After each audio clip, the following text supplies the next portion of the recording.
thumbs up, thumbs up, thumbs up, thumbs up, everybody.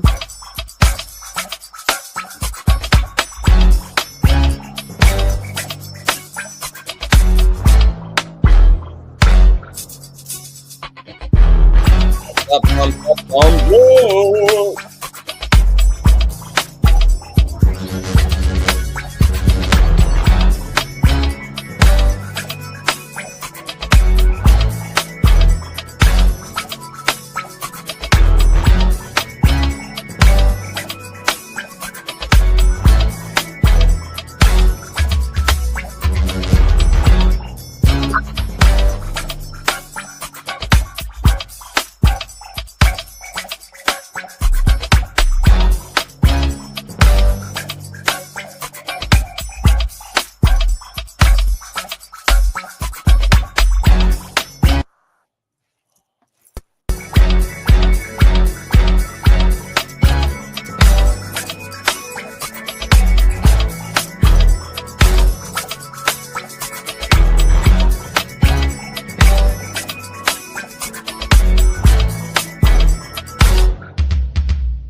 Thumbs up, thumbs up, thumbs up.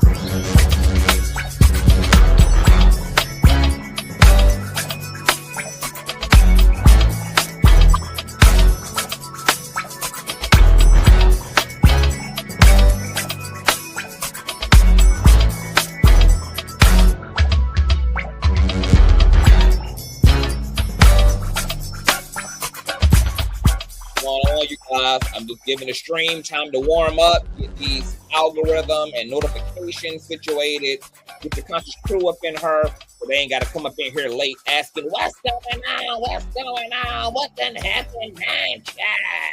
All right. Also giving you guys time to thumbs up and share the link out to Facebook and wherever your social medias are. So just thumbs up, thumbs up, thumbs up as you guys are coming in. Whether you are a part of the replay gang, whether you are actually actively need freaking me in real time, or hell, rather you are a Bush baby. All thumbs up live matter up over her. All right. We're gonna be getting to some things.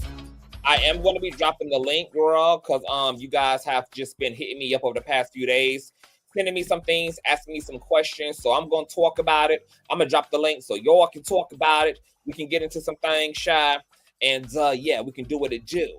Now, wow, the thumbs up is thumbing, Shy. Once again, you guys already know what we're here to talk about. So please, thumbs up is single-handedly one of the most important things you can do here on the platform. All right. If you're new here, definitely subscribe and shout out to all of the new subbies. All right. Definitely share the stream out to whatever it is you have digital community, whether that be your Patreon, your Snapchat, your Instagram, your YouTube community wall, your Facebook, the dark side of Twitter, Tumblr, or even the Ops platform, baby. Let them dirty ass whores know that we are loud, we are live, and we are in color. And with no further ado, let's go ahead and push on through. I know a place where you can recharge your soul. Baby, that's Consciouztv. And in the midst of brokenness, he gon' see your asshole. Baby, that's Consciouztv. You gon' heal, you gon' laugh and catch a little shade. Ooh, girl. Y'all know he be slaying, y'all better stop playing. Come hear what he's saying. Ladies and gentlemen.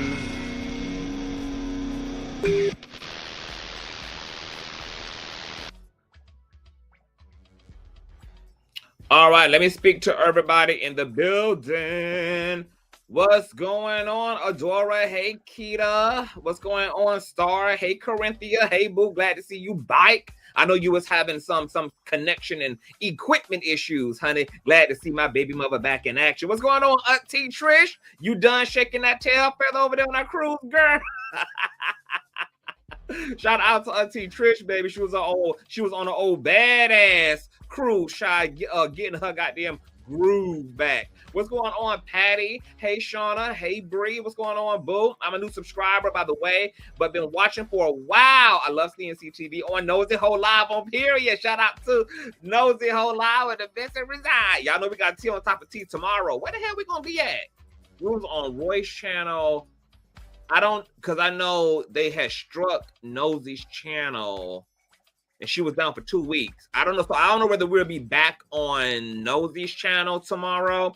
But if not, if she's still able to go live, we'll be right here on Consciouztv, girl. Okay, only your faves. Nosy Hole Live with the Mess Reside, Royce Reeds, and Stirring the Pot with Muff Jew, baby. Y'all know how we get down every Monday, baby. We tearing the streets up. All right. But welcome to the platform, Bree. Love you, boo. What's going on, Star? Hey, Ian Gardner. Hey, Shauna. What's going on, Eye Candy? Catastrophe. What's going on, Trevor? What's going on, Key-Wise? Thank you so much, boo. I'm in my Africana stage. I'm in this braid locks type of energy. Y'all know I just reversed type 2 diabetes and the bitch is diabetes, motherfucking free bitch. I'm just feeling alive. I'm feeling healthy. I'm feeling connected to my ancestors. I'm feeling connected to all my ethnicity, baby. My guardian angels, my Holy Spirit, baby. We all one in this motherfucker. So I don't know, this hair feels appropriate for the season that I'm in, baby. Okay, this self-love, self-affirmation, self-care. I just feel so great. I also didn't realize that my new diet, because you guys know I went to a plant-based diet in order to reverse type 2 diabetes. It took me a year and 4 months to reverse type 2 diabetes. You guys can check out that live streaming video. I'm also going to be bringing my herbalists onto the platform. The wonderful individuals in my life who was able to situate me on a very particular diet as it relates to diabetes and veins and arteries and all the things that make diabetes what it is, and how I was able to restore my white blood cells, able to restore my veins, unclog my veins, drain my body, purge my body. There was a particular diet that I was put on, so I'm going to have those individuals come up on the platform very soon to talk the details and the ins and outs and nuances of what I did, okay, which included a plant-based life transition on top of a Dr. Sebi regimen that was slightly remixed, okay? So we're going to be doing all that because I know a lot of y'all shared y'all's experiences. A lot of y'all talked about wanting to come up off of medications of various sorts, whether it's hypertension, high blood, high cholesterol, all that good jazz, girl. Okay, so we're going to do it. All right.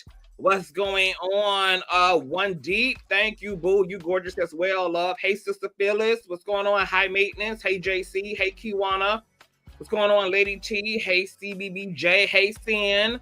What's going on, B Angie? Hey, Shella.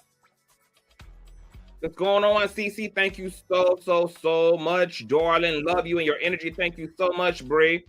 Hey, y'all. Oh, yeah. So I want to also shout out to my contributors because I don't know if I had an opportunity to do that in the previous live streams, but I just want to shout out my donators. And y'all know all donation information is in the description box below. I want to shout out Amara and Teresa, as well as Miss Sam and Valerie for the old nasty piece. Cash App, as well as Deborah. Child, thank y'all for y'all old nasty child support checks. Let me go on over here to PayPal because I think I got some donations over there. You guys know all donation information is in the description box below, as well as in the ticker. My moderators also do their fair share of sending out the handles and links to chat. All right, hold on. I think I had some PayPal. I be having to check my PayPal manually. It don't come, the notifications don't come to my phone automatically. Let me see here. Girl, so many damn PayPal notifications. Okay, I want to shout out to my boo. I'm gonna call you by your last name on PayPal. Miss Living, thank you so much, baby, for the nasty child support check over there on Patreon. On PayPal, not Patreon, child. 2 P's. I also want to shout out my baby mother, Lauren, on PayPal. My baby mother, Stacy, on PayPal. Let me see her. My big mother Phyllis says, well, honey, sister Phyllis, send me old nasty donation, child.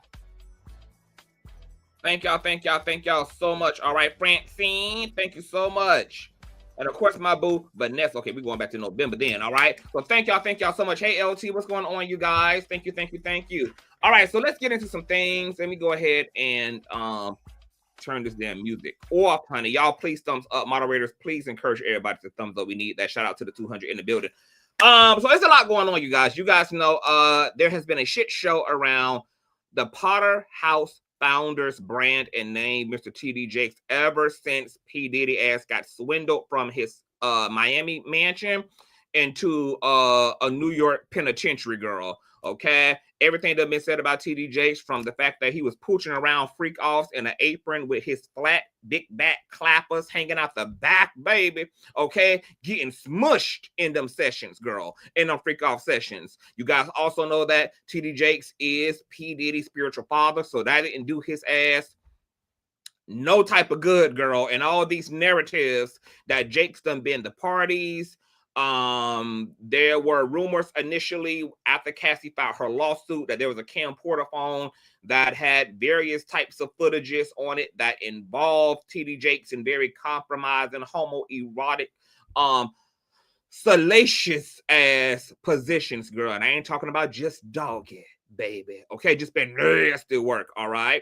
Well, things cranked up even worse, all right, when an individual by the name of Duane Youngblood took to social media via Larry Reid Live's platform to talk about his experience of religious grooming and the various sexual exploitations that he has experienced throughout his childhood and his youth and his time being connected to ministry. One of those alleged groomers, he alleges, was T.D. Jakes, all right? His mother was connected to Jakes' camp at the time. I believe that Jakes was like an evangelist at this time, because both Youngblood and T.D. Jakes old as hell at this point. And there were two particular instances that he recounted in interviews and podcasts that you can see on Larry Reid Live's platform, but that have also gone viral across all social media platforms, TikTok, etc. Okay, get into it.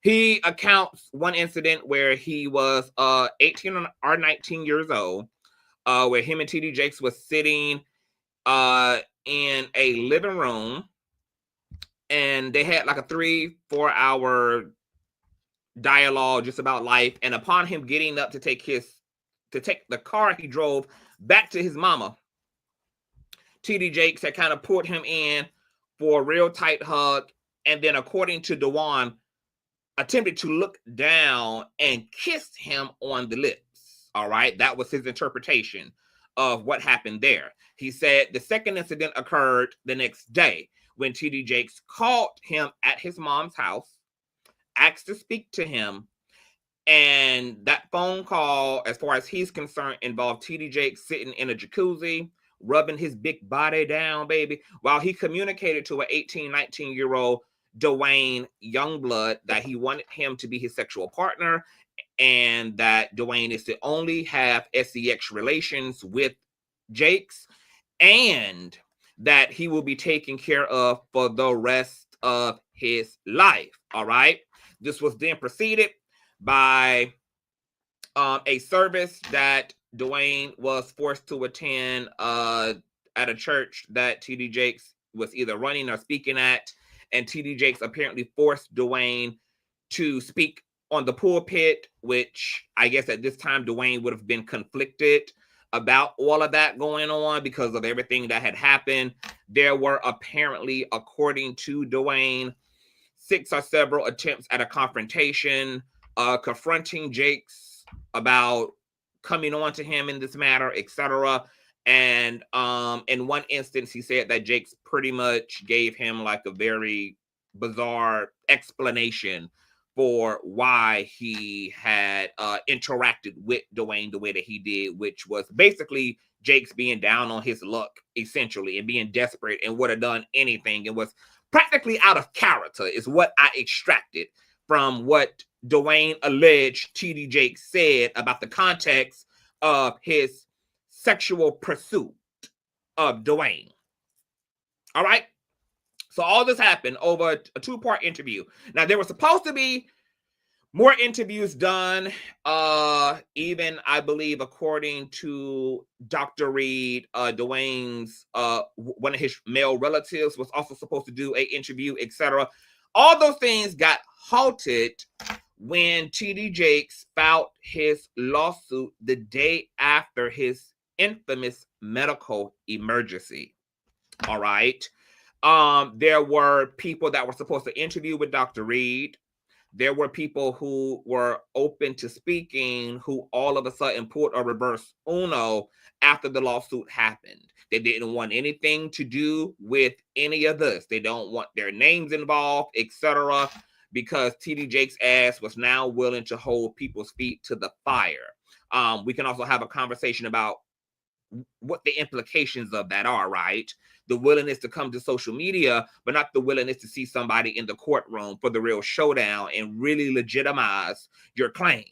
Okay, we can have that conversation too, because today it's just about the conversation. Today it's just about the pendulum swinging from left to right. Now, you guys know that when T.D. Jakes filed his lawsuit, we got right up here and we read line by line, precept by precept, baby. And boy, did T.D. Jakes tear a new one into Duane Youngblood's asshole. Okay, now speaking figuratively in this case, all right? What we learned in T.D. Jakes' filing was that Duane Youngblood was also a registered SCX offender.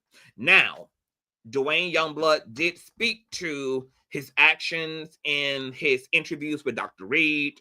He spoke about the things he's done, seemingly, arguably, took responsibility, and then arguably and seemingly provided a possible motive or context for his own inappropriate behavior with minors. And there were multiple minors that he allegedly groomed and he actually assaulted, etc. This is what put Duane Youngblood in prison, put him on probation, and put him on the SCX registry along with Kenneth Petty for the rest of their lives. All right. And this kind of was also allegedly the context of why Duane Youngblood wanted to come forward to begin with. He wanted to talk about his experiences, not just with T.D. Jakes, because the interviews between Duane and Larry weren't just about Jakes, but were about Duane Youngblood's experience with being filtered through the religious system as it relates to the abuse of the hidden pedos and PDF filers who are in the church system, posing themselves as ministers, as prophetess, as deacons, as deaconess, etc. Girl. Duane Youngblood did name other religious authorities who had their hand in abusing him as a young person, etc. And I believe some of those persons are actually deceased now, etc. But the way that Jake's lawsuit kind of argued the motive for why Duane came forward and wanted to come forward at the expense of Jake's name and brand is because Jakes believes that Duane is trying to clean up his social image of being a registered ex-offender and PDF filer in an attempt to blame shift, to distract, in an attempt to reclaim some social equity regarding his own sins and his own discretions. He is now trying to grift and trying to slander and defame T.D. Jakes and smear his image, since he is a larger figure and all this attention would go there, and then there will be all this defaulted empathy toward Duane, who is the proverbial victim in a perverse religious system, who has been preyed upon, and that eventually led the abused to being the abuser. And this is his rally call to correction of the church. And T.D. Jakes is calling bullshit. What's going on, Breaking the Culture of Silence? Thank you so much, love. I saw my friends never gotta do too much, baby. You know, we ain't gotta do too much, crew. Shout out to Breaking the Culture. Hey, boo, happy holidays to you and the fam, love. So it has just been a shitty mess, right? Well, there's also been some things that have followed. You guys know that Dr. Larry Reid gave an update about the case, etc. You guys know Dr. Reid has also pulled up here to give some details. He also pulled up on Pam, the law intellect, baby. So make sure you guys are following Pam. And what Dr. Reid shared in both interviews with me and in Pam is that, for one, he's made it perfectly clear that he has no evidence of the things that Duane is accusing T.D. Jakes of. He has not seen any evidence, all right? You guys know that after the lawsuit and after the interviews, parts of the public, sectors of the public was also questioning why Dr. Reid would interview. Why would he interview Duane if Duane had no evidence? Dr. Reid explained here that he interviewed Duane because he is aware of similar behaviors and situations that T.D. Jakes allegedly has been involved in. But Dr. Reid is not using the word allegedly. He has allegedly seen things for himself. And he has seen a pattern and a pathology as it relates to T.D. Jakes. So when Duane Youngblood, who Larry and Duane were, I think, already friends for a few years prior to this interview, he took it at face value because it seemed very plausible to Dr. Reid, considering what he is allegedly factually aware of as it relates to T.D. Jakes and other situations with T.D. Jakes. I also got some intel that I'm going to drop at some point before this commentary ends too. So there's all that. Now you guys know that in the lawsuit, Dr. Reid was not listed as a defendant. Okay, he's not a defendant, he's not a co-defendant. So Dr. Reid is not being sued. However, T.D. Jakes did speak and narrate Dr. Reid and Dr. Reid's involvement and pretty much listed and cited him as a co-conspirator in this attempt to smear and at this attempt at a money grab from T.D. Jakes. All things that Dr. Reid has profusely denied, has never taken a payout, has nothing to do with Duane, and whatever his motives and whatever Duane's intentions may be. To make matters even more interesting, Dr. Reid didn't even know that Duane was actually attempting to shake Bishop Jakes down for money. Dr. Reid admitted this live. He, matter of fact, had a conversation with Duane amid all of this and asked him, is this about money? And Duane told him no. Well, in a shocking turn of events, when the lawsuit was filed, Dr. Reid was then made aware via the lawsuit that there had been a secret attempt at a shakedown between Duane and his attorney, Tyrone Blackburn, and Jakes' party. In Jakes' complaint, Jakes states that before he filed against Duane, that Duane and his attorney, Tyrone Blackburn, was sending demand letters seeking millions of dollars, specifically $6 million, to keep this story under wrap. All right? Those demand letters will be presented in discovery if this lawsuit even makes it that far. And I'm using the word if for a particular reason. Okay? So Dr. Reid actually spoke to Duane and said, hey, do you know anything about this alleged attempt to cipher $6 million from T.D. Jakes, because it's all in the articles that are being written up about T.D. Jakes' complaint against you. And on top of that, it's listed in the literal lawsuit, okay, that these demand letters were for a particular amount of money. Duane acted as if he had no idea about none of this. I'm not aware. I don't know that. I don't know nothing about that dollar amount, etc. ...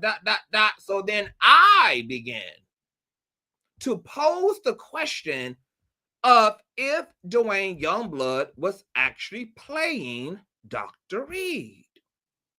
Because now we have a matter of who's putting their hand in the cookie jar. This is a game of fucking mystery now.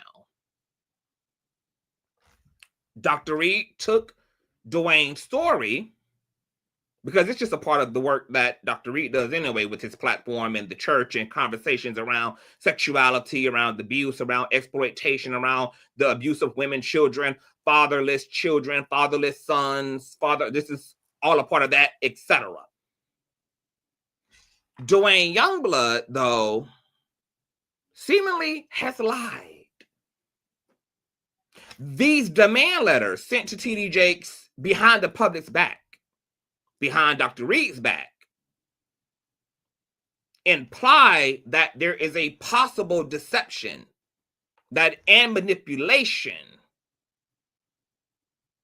before said situation. I agree, Star. Dr. Reid needs to start running everything. Everybody be telling Dr. Reid this. Bitch, you need to be run everything you see TV first, child. Okay. I'm gonna keep that up there for a minute.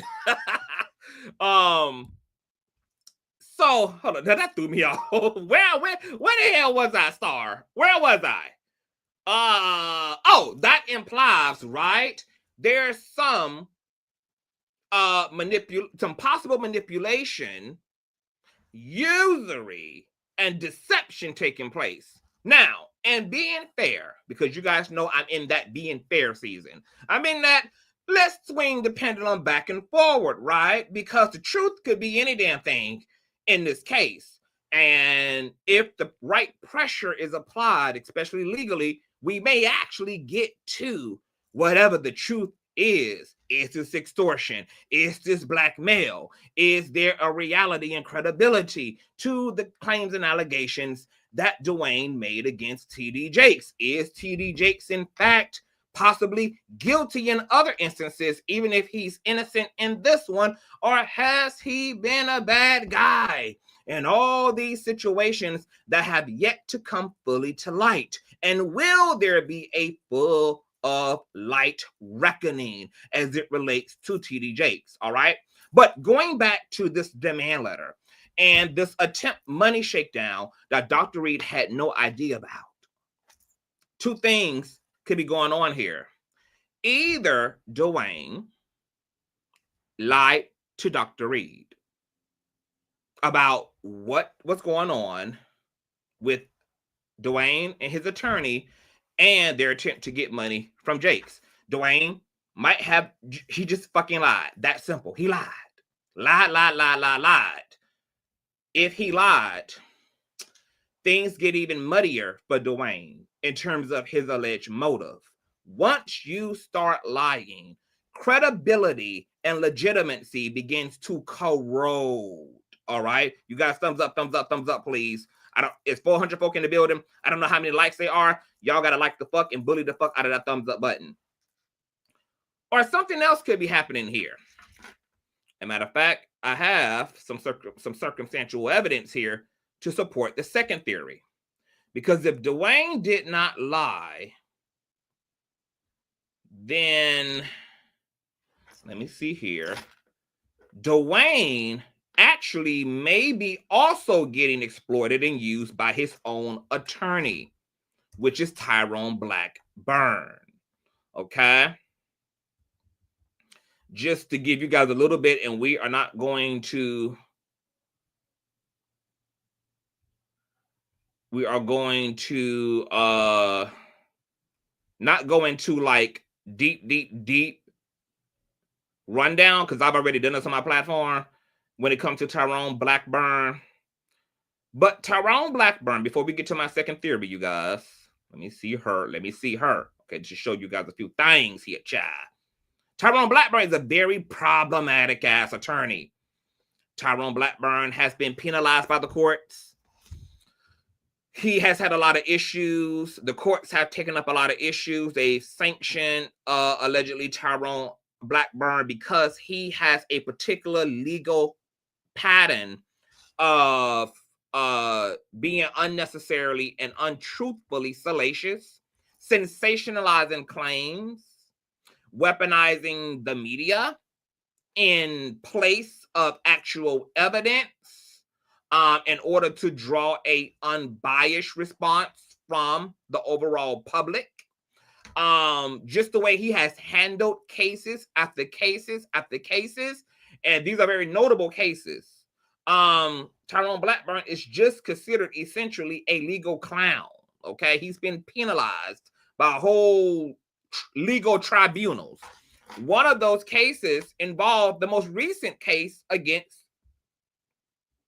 Diddy. Check out the source. Attorney at the center of Diddy accusations under fire for alleged misconduct. In a recent development out of the Southern District of New York, attorney Tyrone Blackburn, who's representing Duane Youngblood, known for representing plaintiffs in high-profile cases, alleged clout-chasing ass attorney, has been scrutinized, often in a limelight for his representation of plaintiffs against prominent figures like Sean Diddy Combs, Nicki Minaj, T.I. and Tiny, and Tiffany Haddish. Blackburn faced criticism in a court filing issued by Denise Coate. All right? We're not gonna get into all the details. I'm just helping to get y'all to the surface, okay? Y'all already heard some of the names, girl. Because speaking of Nicki Minaj, she should be in here somewhere. Hold on, because I just saw. Right. This is a mess. And this is why we're going to have to be diligent, you guys, when it comes to this situation with Youngblood and Jakes, child, because it's the waters are literally doo-doo brown, murky. They are doo brown, you guys, murky, okay? This ain't one of them situations for me where I'm going to go at face value. We're going to have to literally critically think through this whole thing because there are a lot of toe up moving parts in this whole thing. All right. But continuing on in the trend of Tyrone Blackburn, let's go to another situation he was called out on, another litigation.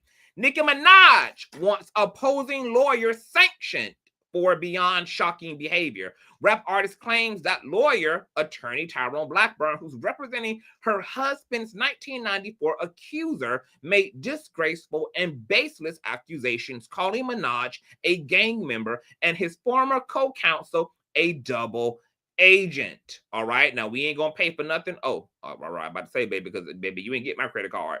Nicki Minaj definitely has a problem with the lawyer representing her husband's rape accuser in a harassment lawsuit filed last year, calling the attorney's actions disgraceful and beyond shocking.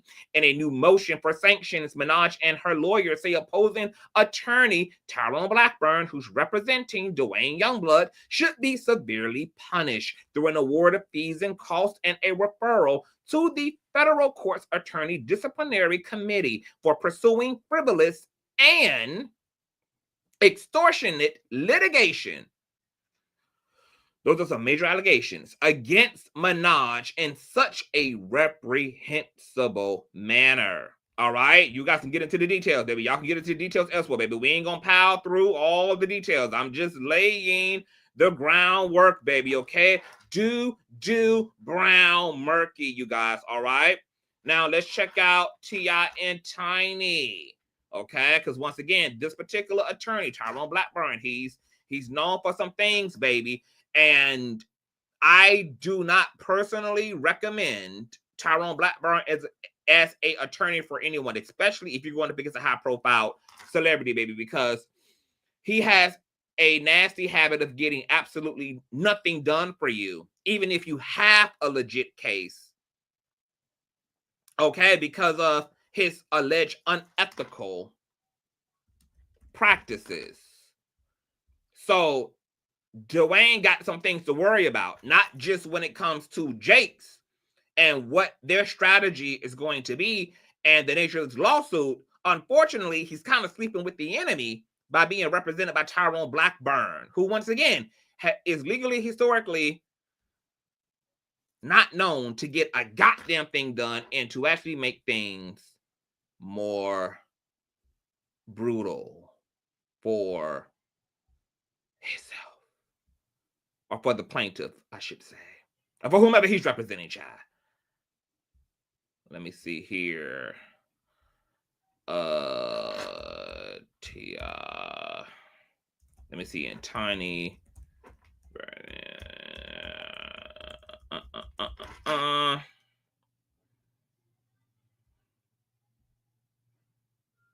Let me see. Lawyer details allegation. Lawyer speaks out. Timeline. Because T.I. and Tiny recently have pushed. Okay, I can't find an article that sum totaled us. Wait a minute, T.I. and Tiny will not be charged in Los Angeles. Okay. Well, okay, so this is just like another piece of. This is just we can rock off this. Let's rock off this, child. All right. This is the New York Times. T.I. and Tiny will not be charged in Los Angeles sexual assault investigation. All right. So you guys know T.I. and Tiny's good friend and one of their employees, Sabrina Peterson, came forward after her own personal relationships had dissolved with both Tiny and T.I., claiming that she had been physically abused by T.I., that he had put a gun to her head during an altercation between Sabrina and another female employee outside of T.I. and Tiny's home.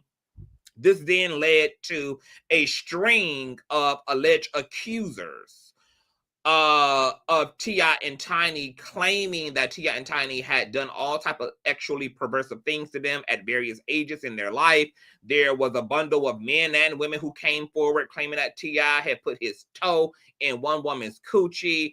It was similar to a lot of the allegations against Diddy, that T.I. and Tiny had allegedly drugged young women, drugged young men, taking advantage of them, coerced them, beat them.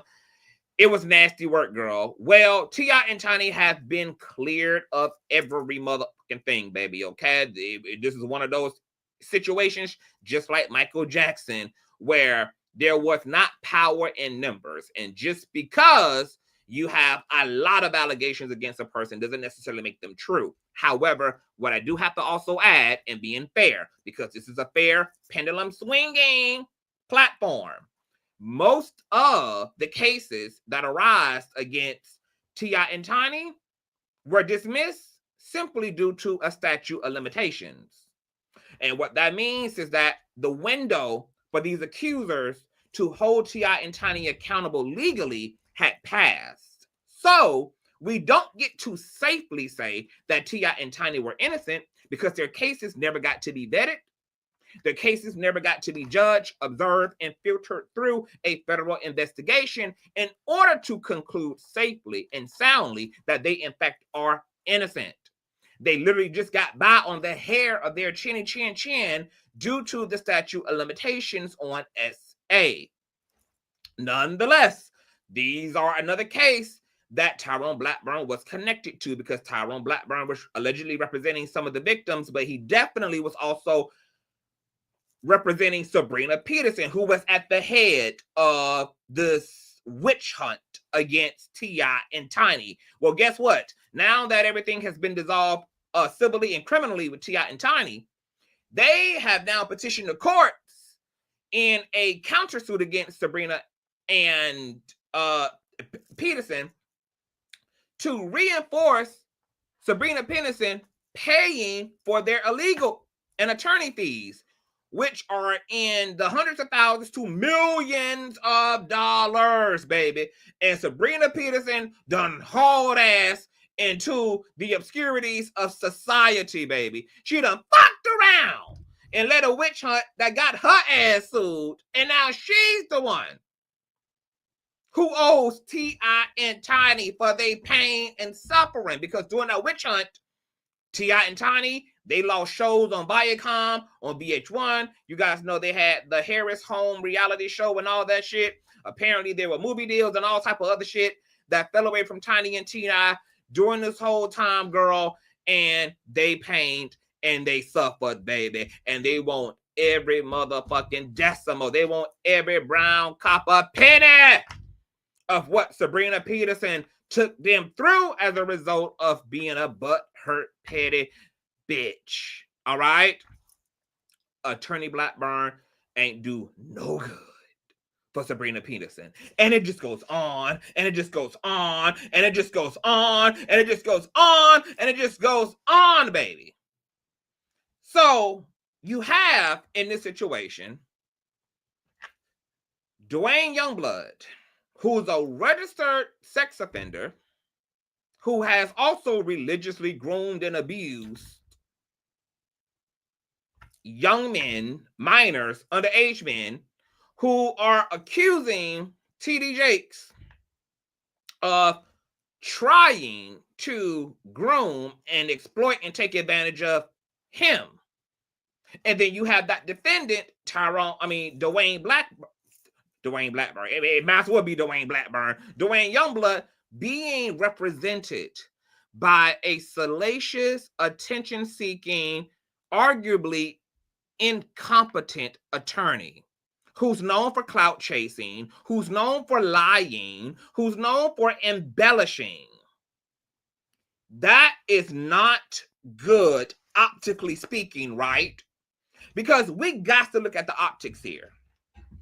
Duane Youngblood is essentially a nobody. And I say that respectfully, and also I'm speaking relative to the global, international success of T.D. Jakes. As a nobody, comparatively speaking, Duane going up against a public titan needs all of the social equity that he can fucking get.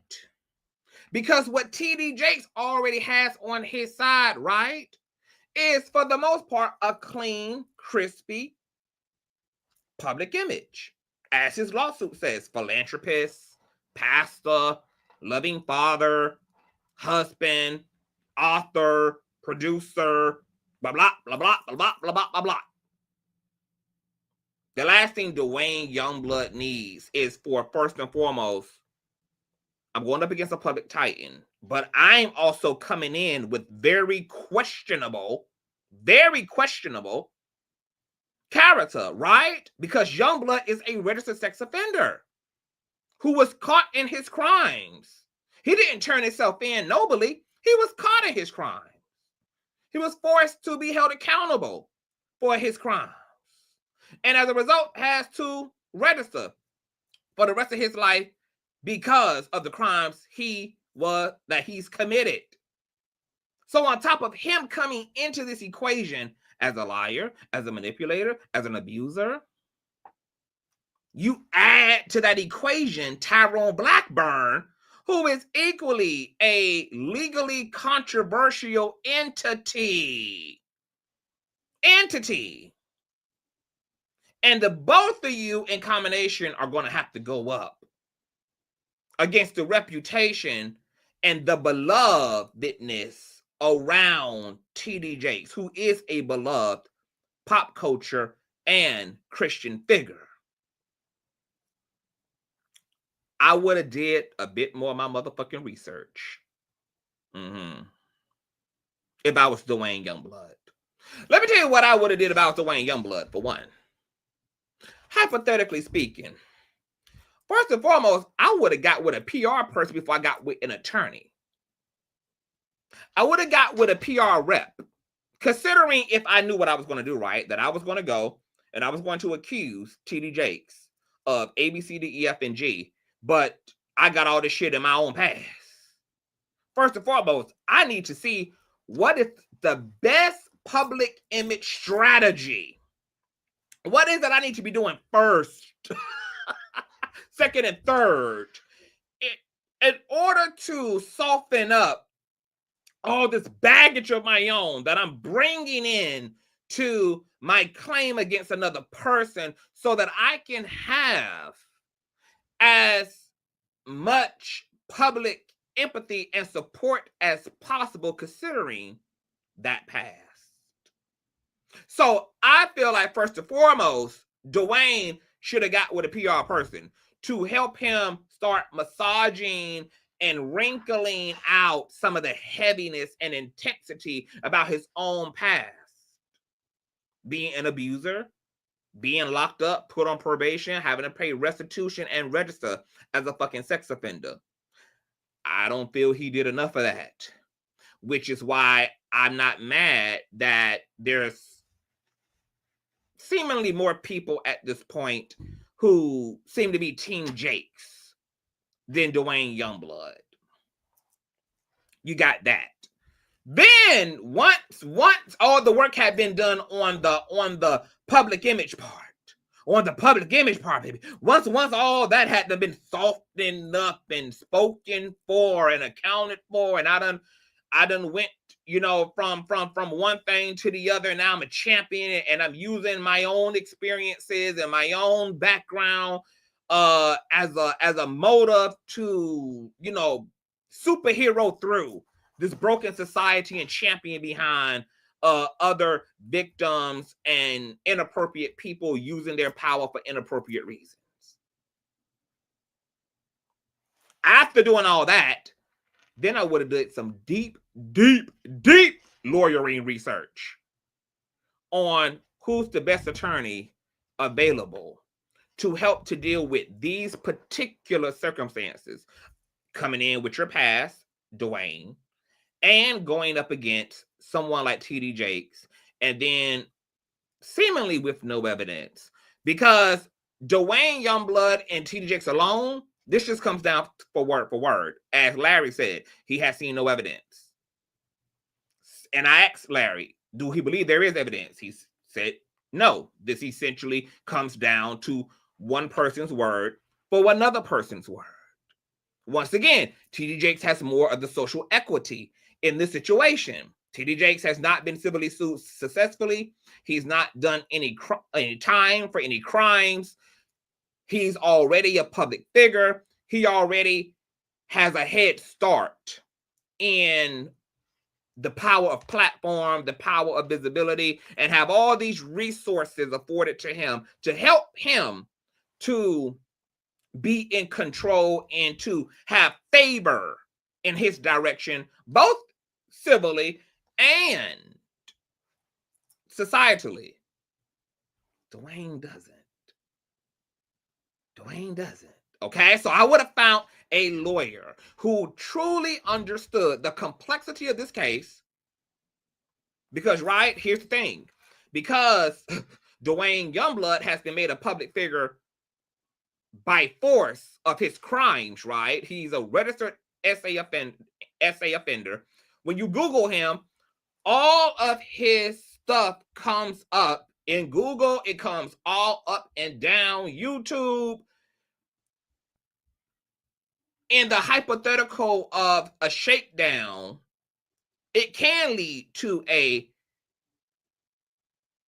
court and legal situation fully, which is what this has turned into. Tyrone Blackburn and Duane allegedly tried to shake Jakes down for coin privately, but Jakes done pulled a reverse Uno and filed against Duane. And now, hold on, y'all. And now, if this thing goes to trial, grand juries get involved, jury members get involved, right? They get to already come in with a tainted view of Duane, a factually tainted view of Duane, because someone can argue that, well, T.D. Jakes has a tainted, yeah, it's tainted, but it's subjective right now. There's been no factual public proof of any crimes or wrongdoing on Jake's part. Somebody's going to have to make that actually real. Right now, Jakes has another score on the scoreboard. He's a non-criminal. He's a beloved public figure. And if this makes it to trial, Jakes is coming in with all of that, and Duane is already coming in with a very skewed public image due to his crimes, his charges, his indictments, his registry, etc. If members of a jury have to be selected from the public, it's no telling who has seen these things already. Even if the courts don't allow Jakes to utilize any of Duane's old victims, any of his previous victims, even if the courts say, hey, no, this is about 1 + 2. Can't bring in any of the witnesses in Duane's Duane has already served time. These things have already happened, blah, blah, blah, blah, blah. It doesn't even matter, right? Because all of Duane's tea is all out in the open. So a jury pool could still be tainted because they're already aware, just like the rest of us are aware right now, of Duane's crimes. All those things, despite the wishes and desires of the courts, humanly speaking, are going to be retained in the minds of the jurors, especially since Jakes intentionally put all of Duane's bad blood in his complaint. So everybody who's been exposed to this case coming in already are being made aware that this man has a very dark and twisted, unbecoming past. He's coming in as a criminal. He's coming in as a manipulator, a liar, and an abuser, etc. So as far as I'm concerned, the damage is already done, even if the courts don't allow Jakes to pull in any of the young men who were the victims of Youngblood. Hold on, y'all. Let me pull up just to demonstrate to you guys how accessible all of Duane's tea is.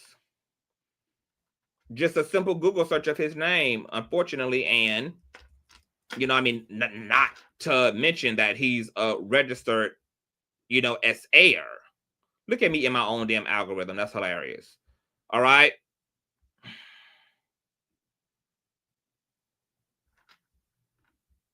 Hold on for 1 minute. Y'all thumbs up, thumbs up, thumbs up, thumbs up. Y'all, please thumbs up the motherfucking building. Because we are working our ass off. We're working, girl. We're working, honey. Hold on. Let me check on something, you guys. Please thumbs up, up, up, up, up, girl. Because this thing is doo-doo brown murky, baby. It's doo-doo brown murky. Hold on, y'all. I'm coming. All right, I gotta check something super quick.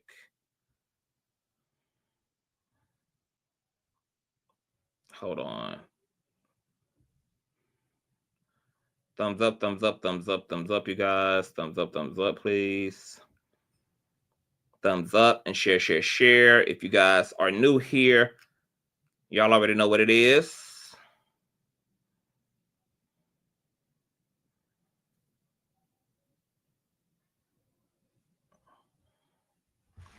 Y'all already know what it is. Okay, how's it doing, you guys? I'm coming. I am coming. How's it doing? Cause woo-cha.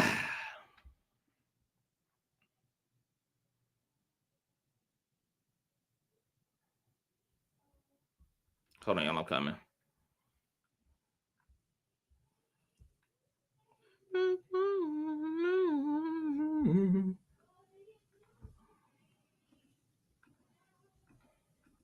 Supposed to do when I want you in my world. How can I want you for myself? My nephew playing Erykah Badu, y'all. All right, let's go. All right, so look, just a simple Google search, girl, of Duane. Just a simple one. Check out this news clips from WTAE TV, Pittsburgh. Fair use. Of course, let me go ahead and run this fair use. Let Let me go ahead and run me old nasty piece of fair use for parody research purposes. Check this out. So the title of this video is Homestead Pastor Accused of Actually Assaulting Teen Church Member. Bishop Duane Youngblood showed up in handcuffs and shackles for a preliminary hearing that was continued Wednesday. All right, this was back in 2014, July of 23. You're part of the case. That drama outside the courtroom tonight, and Pittsburgh Action News 4 reporter Sheldon Ingram was there for all of it. So Sheldon, this all happened as a local bishop accused of having sex with a teenager appeared in court? That's exactly right. It started out as a preliminary hearing that was eventually continued. But then what followed afterwards were some revelations about the bishop and some other matters. Bishop Duane Youngblood faces serious criminal sex charges for alleged acts that happened inside his church with a teenage boy. Youngblood is the pastor of the Higher Call World Outreach Church on Mifflin Avenue in Homestead. The criminal complaint says Youngblood conducted counseling sessions with a 16-year-old boy in his church for 2.5 years. Police say Youngblood engaged in sexual acts with the boy for roughly 25 sessions up until the Christmas break during the victim's freshman year in college. Youngblood's attorney, Milton Rayford, delivered this stunning admission. Our defense is merely a matter of this action happened between two consenting adults. That's right. Youngblood's attorney admits his client engaged in sex with another man inside the church. The criminal complaint says the sex acts happened in a back room and in a restroom by Youngblood's office. A bishop who was having consenting sexual activity with someone in his church building? I tell you this, that doesn't mean the people that are pastors and teachers and preachers of the word of God don't have issues that they have to work out. Rayford is also an ordained minister and says Youngblood has sexual demons he must confront. Will Bishop admit that he has some kind of sexual addiction or sexual problem he has to work out? I think he's got a revelation that he was abused himself as a child. And people that have been abused ultimately sometimes turn out to be abusers. And then a confrontation broke out between Youngblood's attorney and a religious watchdog group. I would advise you to get an attorney because you're part of the case. What I'm asking you is this. What I'm asking you is, as a registered sex offender, do you think that he should have the right to actually pastor a church? You, sir, should get a lawyer. Baby. Hold these men to a standard of not to touch the children. And Youngblood's preliminary hearing has been rescheduled for August 6th. Y'all, baby, it has been a shit fucking show. So it's just crazy. Defending him makes the lawyer sound deviant. It does. But you know, and being fair, this is what lawyers do. Lawyers have to defend the bad guys too. Sometimes the lawyer's job isn't even to necessarily defend the bad guy, but to just litigate their case and to just help some of the penalties that are potentially faced in certain cases, which still can be argued to be immorally and ethically weird, right? Like, I understand, but attorneys, you know, are employed by everybody, both the plaintiff and the defendants, whether it's civil or whether it's criminal. And you would be a damn fool to be caught up in anything and to not be represented by an attorney. You know, however, you know, hey. But you know, here it is. You have, you know, a pastor who was already a registered ex-offender and had a whole church and then was having sex in that church. I mean, to the critics' point, in, you know, to the media's point, I mean, there's not a hotel. There's not a hotel. There's not a Motel 6. I mean, why in the Lord's house? The same house that is about purity and holiness is doing the bust downs. And I believe that Duane was like married at this time on top of that. So these were affairs. There's the SA, a minor. It just is deplorable. And it's interesting that even in 2014, Duane was working with this narrative, right? That basically his behavior is the result of other people's. And this is where me and Duane completely part ways at. And as I've said in previous live streams, this is a total manipulation of the facts, and it's a total derailment from accountability. Okay? Let's be very clear and very intentional in that clarity. Two things. Well, no, I ain't gonna say two things. SA, especially when you've been SA'd, you've been groomed, you've been abused at young ages, can produce a deviance.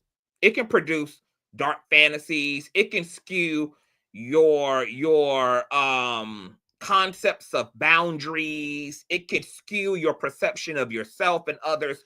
We know that SA trauma is real, and it has deep impact on people's brain and psychologies. However, what we not gonna do, and understanding that SA is psychologically damaging. What we're not going to do is act like just because you've been SA'd and you've been SA'd again and again and again, and you've been violated, that you don't have a choice. Because you can be as toe up as you may be from your experiences. But that's not an excuse to hurt and harm someone else. And do you know how we know that a lot of sexually deviant, and rapists and pedophiles, that they have a consciousness and a awareness about right and wrong? Is because they do it in the dark. If this is your nature, and if you truly don't know better, and if you truly have no concept of right and wrong because, you've been abused, you would do the abusing in front of the authorities. You would do the abusing of your siblings in front of y'all's parents. You would do the abusing of people out in the broad daylight. But however, case after case after case after case, these are things that abusers are doing behind closed doors. They are very much so aware that what they are doing is wrong. And they make grave attempts to conceal their wrongdoing. And as much as it may be your desire to act upon your desire, you still have choice. And people make it every motherfucking day, which is why people can be abstinent. People can be celibate. People actually perform and engage a word called discipline every day. I'm not going to say what a PDFer feels, but I do believe that more than likely you do feel compelled to do what you do. But what I am arguing is that, like all people with a desire, we still have choice. Whether you are heterosexual, whether you are bisexual, whether you are hypersexual, whether you are a PDFer, everybody, whatever your nature is, you have choice. You might not have choice in what you feel, but you have choice in what you do. So if you want to talk about, if anybody want to talk about how they've been grown, share that experience. But conflating it in an attempt to low-key excuse one's behavior because you are suggesting in a very softly coded way that because you've been abused, that automatically defaults you to doing what you are doing without recourse, without correction, and without choice. And that is deceptive. Duane is attempting to be very subtle with that suggestion. That's why it's important for him as the abuser to make sure he talks about being abused so that there is a context for the public in order to simmer down on what would in otherwise be a total raw judgment of him. That is manipulative because there is nothing that fucking excuses you abusing anybody, yet alone abusing fucking children, as a well-knowing to-do human being who knew that they were doing wrong because these things happen in the privacies of the four walls of your church. Will Calloway came on my platform when I reported on this last, who was an adult gay man who was having sexual relations with Duane Youngblood allegedly, and didn't even know that Youngblood was married at the time. And Duane tried to get Will Calloway allegedly tried to get him to have sex in Duane Youngblood's office, where there were pictures up of Duane's family and his wife all on the walls. And that's where Duane allegedly wanted to bust it open at. People know what they're doing. People may not can control what they crave. They may not can control what they feel. They may not can't control entirely what represents itself as a desire. But you have choice, baby. And you've made choices to act upon what it is you feel, and then softly manipulate the public into believing that because you have been abused yourself again and again and again and again and again, that this somehow suggests that you have been both a victim of those PDF filers in your life, and that you're even a victim in these circumstances where you've been tried and judged and sentenced as the abuser, not the abused. This is what gives me a hard time with Duane. And I've now listened to the interviews. And I told you guys that if I listened to the interviews and I came back with something different, I would talk about it. I listened to the interviews. I didn't come back necessarily with anything different per se. I didn't come back with anything different. So, and what's interesting about Jake's complaint is that Jake's complaint is drawing that out, that this man is attempting to defame me, a beloved public figure, in an attempt to continue to groom the public into being distracted and or to be and excuse his own dark past. And he would need a public figure to do that with. Because he can't utilize a nobody in this case, right? That wouldn't get him to social equity. He's going to have to be a part of something larger than himself in order for the results of the agenda to really be dispersed. Oh shit, I'm about to disperse my damn speakers off my damn desk, bitch. Doing all this damn sign, all this quiet language, okay? In order for the results of coming against Jakes to be dispersed on a large level, on a 3D level.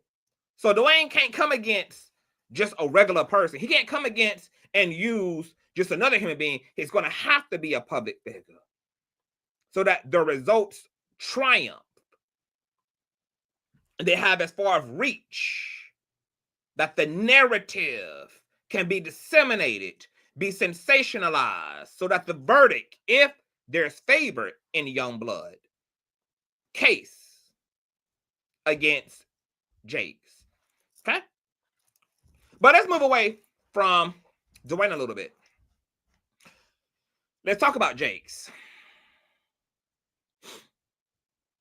Well, first of all, let me go back to, is Duane Youngblood using Larry? I believe so. Duane has not demonstrated a character for me to believe in yet. Considering that he had to be caught on his crimes. He didn't confess his crimes. He even made excuses for them. He's been abused himself. So there's nothing that has happened that should render me a believer in Duane's character automatically. Because of who he was, who he has been, because of his actions, he now has to prove his credibility to people because he's blown it over and over and over and over and over and over again in his life. So he doesn't have the luxury.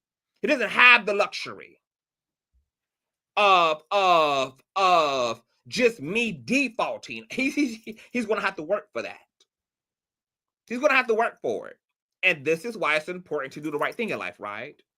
Because when you do the right thing in life, you can default to people's trust. When you operate how you're supposed to operate, you do what the hell you're supposed to do, you operate integrally, you have the luxury. That's the reward of integrity. People just automatically can rely on the power of your plight and your claim because of who you have a pattern of being. We don't have that in Duane Youngblood's case. He hasn't demonstrated anything that is of integrity, including the weak-ass argument from minorities of the community saying, well, Duane Youngblood, he has spoken about his crimes. The fact that he speaks about it. Bitch, he's speaking about something he ain't got no choice to, if you ask me. He's a registered sex offender. It's not like he's coming to us about something that the public has no idea about and talking to us from a place of transparency and honesty. His news clips are all over the internet and Google. His mugshot is filtered through communities that he lives in and is a part of a national database of predators. He ain't got no damn choice but to talk about it. But because of just that, because his crimes, his behavior is a part of a national database that is accessible to the fucking public, this is why he would need to straighten out his public image. Because his shit is outside. His shit is available to anybody with his legal name. His shit is available to anybody who get those Predator magazines once a month in their mailbox to show you who's who, baby, and where the hell they at. Okay? This is why it's interesting because, see, I had clocked this before T.D Jakes even put it in his complaint. I was like, it's not factual that this is per se what Duane is trying to accomplish, but I think it's very much so plausible. It's very much so would be a clear and obvious motive and a grift on Youngblood's part to sacrifice T.D Jakes' reputation at the expense of trying to correct and repair and resurrect his own. That is a very viable agenda. That is a very viable hypothesis. Hold on, y'all. I'm on live. I'll call you when I'm done. All right. Freebie says Consciouztv is an organic intellectual, a subject expert, and practitioner. Can we get a moment of silence for that? That was so eloquently, poetically. Just, oh, I like that. That made my blood rise in certain parts. That was so poetically said. Thank you, Freebie. That's what I tend to do. I'm a critical thinker. I'm an intellectual. And I'm a humanitarian. And I like to really look with the real eye and real ears. And I like to make sense of things. And I need to entertain all things. And I enjoy doing just that. All right. So, in this conversation, is Duane using Larry? I believe so. And because I know Dr. Reid personally, I know how gullible Dr. Reid is. I know that as an Aquarius, Dr. Reid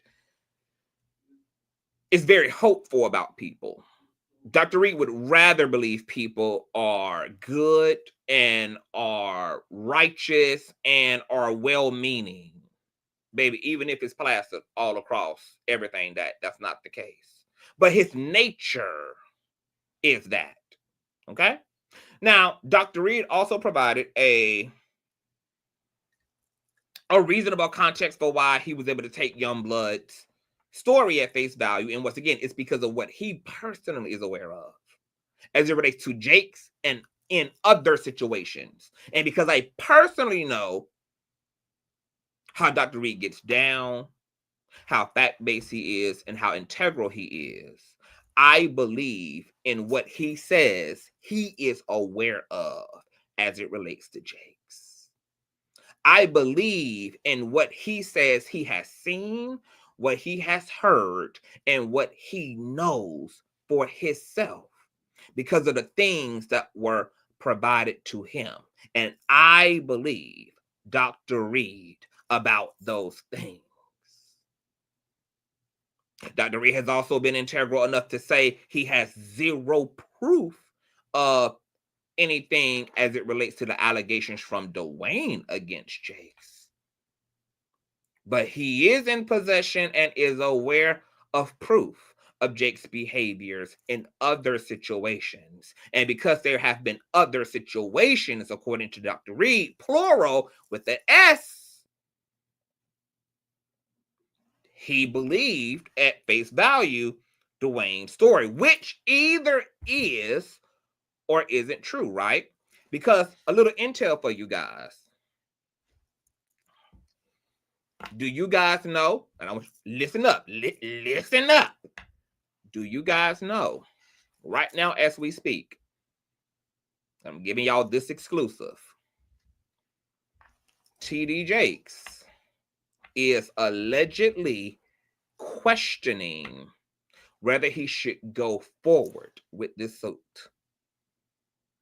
He is right now, Bishop T.D. Jakes, the pastor of the Potter's House, is questioning whether he should go forward with this complaint against Duane Youngblood.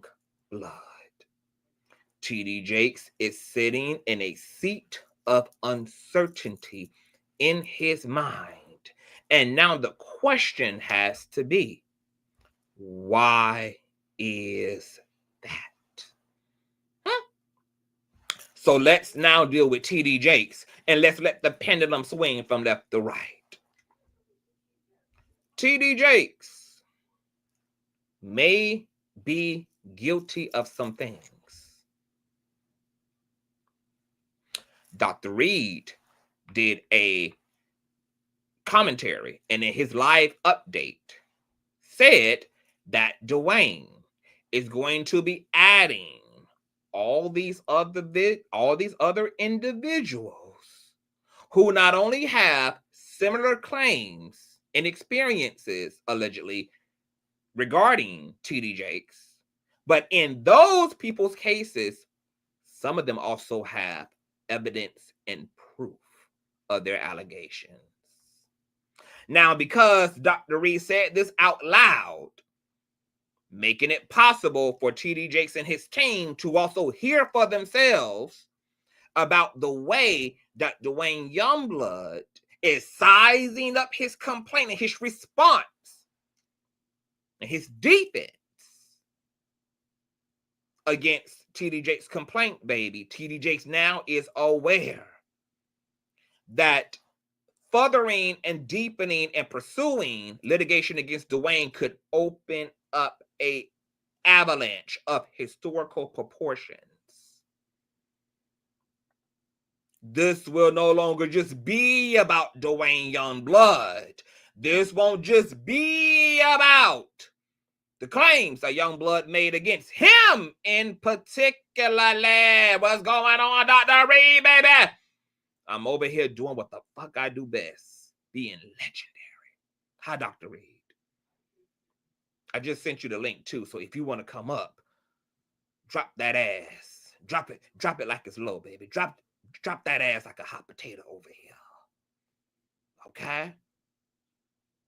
Because Dr. Reid, who's in the building right now, said in his previous update that Duane is bringing every motherfucker known to man, baby, who has ever been involved with T.D. Jakes inappropriately, who's ever been in a questionable situation with Jakes, into this lawsuit to corroborate his personal allegations against T.D. Jakes, which is smart on Duane Youngblood's part. Because, as Dr. Reid said, there is no proof. This is going to come down to Duane's word against T.D. Jakes's. When you're in a situation where you don't have any empirical evidence, any substance, what you have to do is now build circumstantial evidence to support your claim. Circumstantial evidence could be other people who have been stolen from, who've been abused, who've been molested, who've been stolen from, who's been whatever it is. Dr. Reid also let it be known in his update that, and I said this earlier, there are some people now who shook because they don't want to touch the shit. People who were initially willing to come forward and even speak to Dr. Reid publicly, who now have scurried into the mountainside, baby, and into the obscurities of society. But because T.D. Jakes is pressing on Duane and is summoning Duane forth to legitimize his complaints, Duane is having to do just that. Got to get into the arena. Got to enter the auditorium. Gotta get into the boxing ring. And all those people, whether they ready or not, whether they like it or not, are now going to be subjected to telling the alleged truth about T.D. Jakes.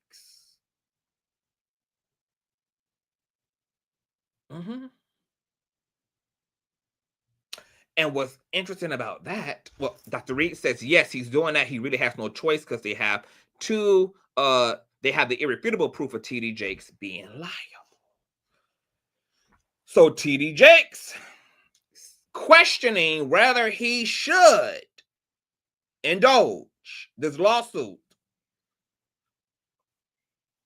There could be epic disaster for Bishop T.D. Jakes. Epic disaster. I'm going to tell you what's kind of fucked up and interesting about this. T.D. Jakes, right, very well might be innocent in the situation with Duane. Everything that T.D. Jakes said about Duane and his motive and why he's saying all this could very much so be true. And it very well could be true as far as I'm concerned as well. Because Duane been trying to use this narrative that he did what he did due to other people doing it to him, even way back in 2014 and beyond, as we just saw from the news clip here. He's been trying to sell this narrative. Very well could be true. Or it might be true that everything that Duane said about Jakes is true. Either these things are true or they're not true. But because T.D. Jakes impressed on Duane, even if the claims that Duane made against Jakes might be untrue, they have a potential to become the truth. Because Duane is going to bring in other people who allegedly have a truth and have a fact about their truths against the Potter House founder. Whew. Now, here's another aspect of this thing. Oh, before we get there, y'all already know who the hell done pulled the hell up. It is no other than the doctor. Hey, Dr. Reid. Hey there, how you doing? Can't complain. Baby, we have been we've been rolling in the deep, Dr. Reid. Oh, We're really? rolling deep over here, man. I've been putting my foot off into this thing like old school made wine where you put your feet against them grapes, baby. We've been How Yeah. long have you been here? Say it again now. How long have you been here? I seen about the last 6 minutes. Oh, okay. So you missed a lot of shit. Yeah, Sundays is a work day, so I have to work. I'm looking at some comments. Why would Larry go against T.D Jakes? Larry's not going against T.D Jakes. Oh my God, I hate that narrative. Why would Larry go against T.D Jakes? I'm just doing what is Conscious coming against T.D Jakes or Duane Youngblood right now? No, he's covering and doing commentary on the story. When he being guilty of the same, or where was that proven in court? What I'm guilty of everything everybody says on the internet? No. I say I don't. People are interested. You know, when people like people, they like them, and so they won't receive any kind of possibility of them doing something that they don't like. But when people don't like you, they just think you're guilty without any proof, called people telling stories. I don't care about what people have said about me online because I knew me. So that doesn't bother me what people say online. It'll never make it true.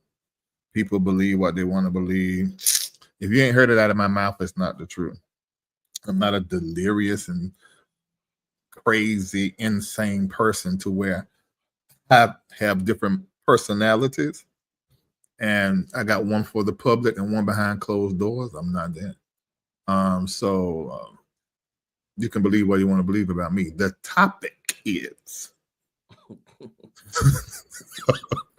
not about what I have or have not done. We've had that conversation. It's been seen in court. It's over. Now we got to see all the receipts on my platform there. Yeah, and all the receipts for all the lies in between them other less. I mean, God knows, domestic violence against my former spouse, domestic violence against my mom, not filing taxes, escaping filing taxes, lying, and also creating documents, which is could be a federal crime. Man, I've been HIV. I can't remember. This has been going on since 2019. Not one thing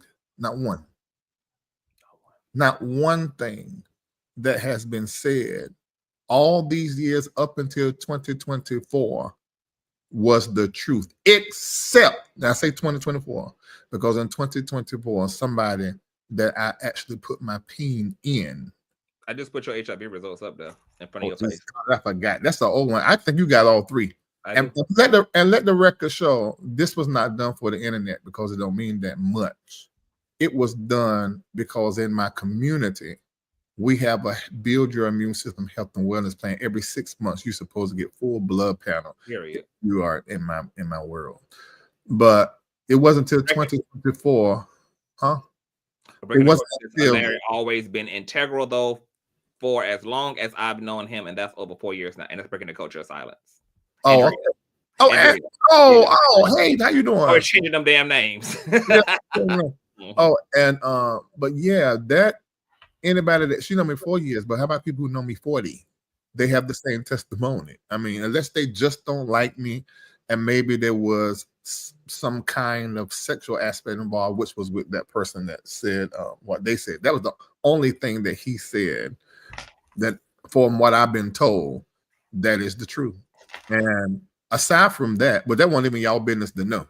But aside from that, you haven't heard one thing on the internet that is true about my character that represents me in a way that you do not know me. If you want to put guilty on it, fine. This you can say that to the cows come home. You can do several YouTubes about it. It ain't gonna never make me that. Fine. Now the topic is Duane, and I say this from the get up. I've said it 3, 4, 5, 6, 7, 8, 9, 10. There is no proof, none, no proof at all. We do not know what the truth is as relates to T.D Jakes and Duane. Do I believe it? I do. Do I know it's true? I don't.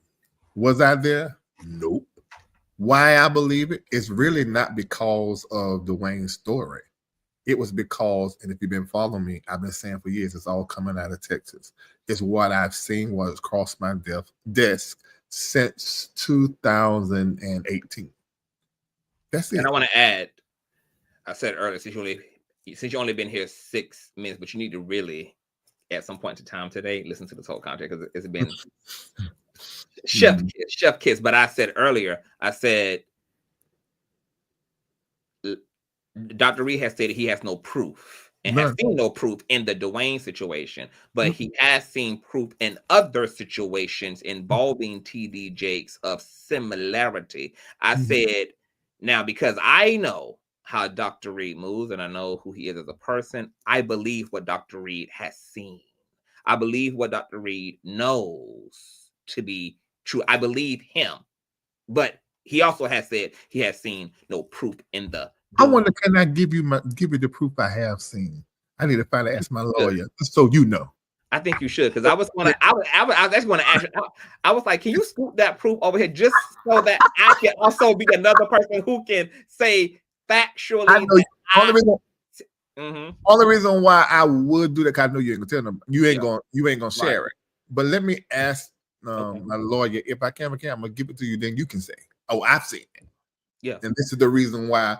I would love to be able to just say that I've seen it. I ain't got to get into the details. I ain't got to but I have now factually. Too. But right now, because I haven't seen it, but I know how you are, I believe what you said you have seen and what you said you know.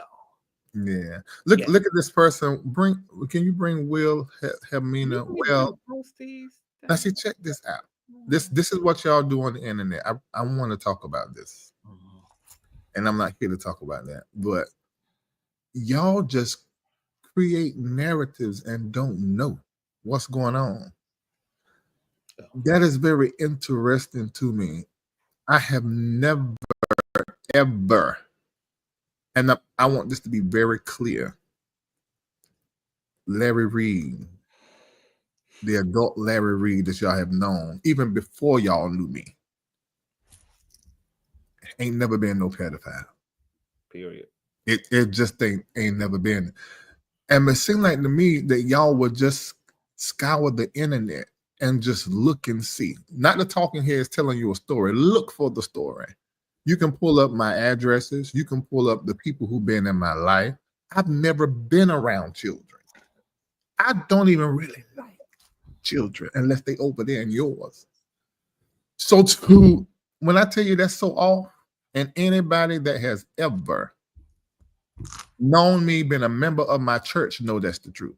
If I said I said a long time ago, Conscious, you remember on the platform, I said I wish that those people talk, but I don't, because it ain't their business and they won't be involved in it.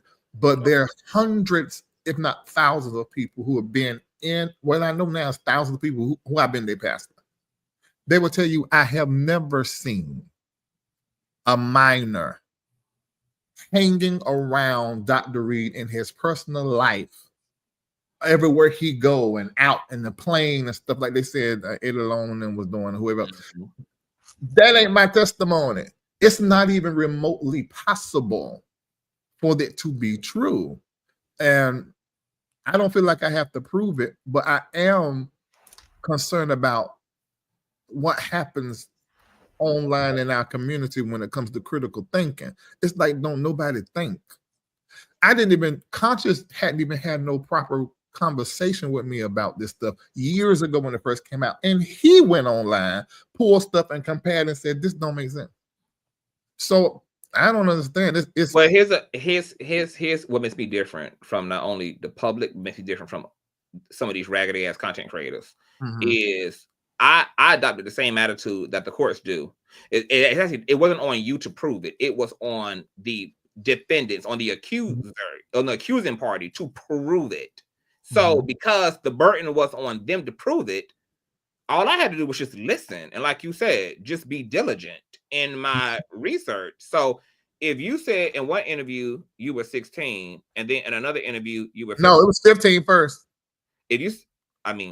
I wouldn't go in chronological order. I'm just saying, if you said in one interview, that you were 16, and another interview you were 15, and another interview you were 14.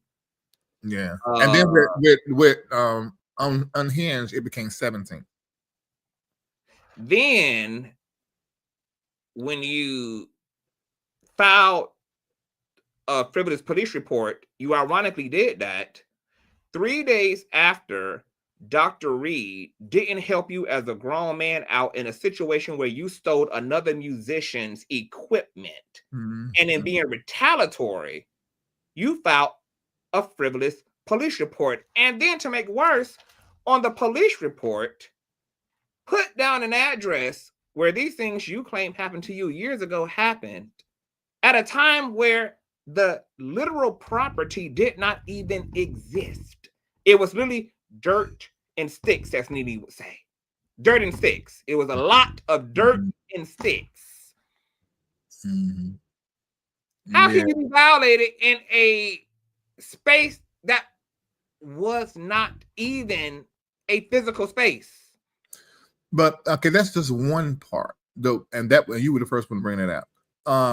But then you brought out another piece too. We ain't got to go into that because it's about Duane and Jakes. But you kept pulling out stuff, which really drew me more into the aspect. Okay, let me go ahead and file a lawsuit and sue, because I'm like, this is crazy, And then to see the people who, when they first heard it, before y'all heard the internet, who were like, "Oh my God, I can't believe." Then for them to when my relationship messed up with them, now you want to go and talk about that like it's it possibly could have happened, when you know that where could it have happened and when could it have happened?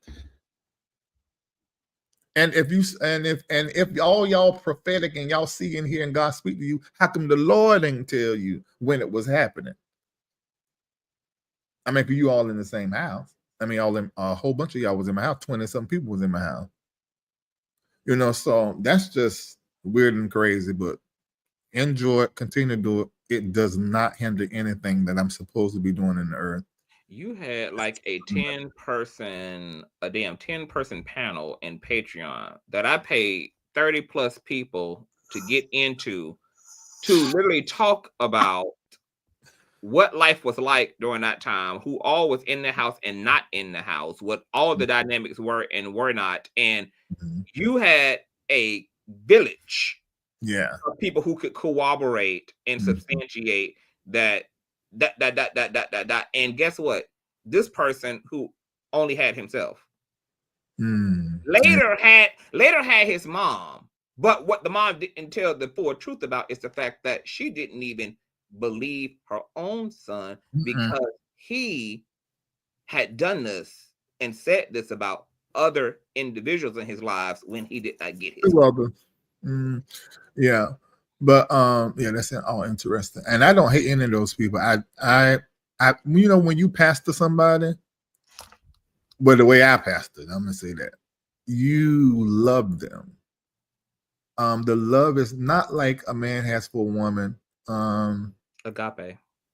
No, it's deeper. It's different. It's when you pastor somebody the way that I pastored, you have to love them.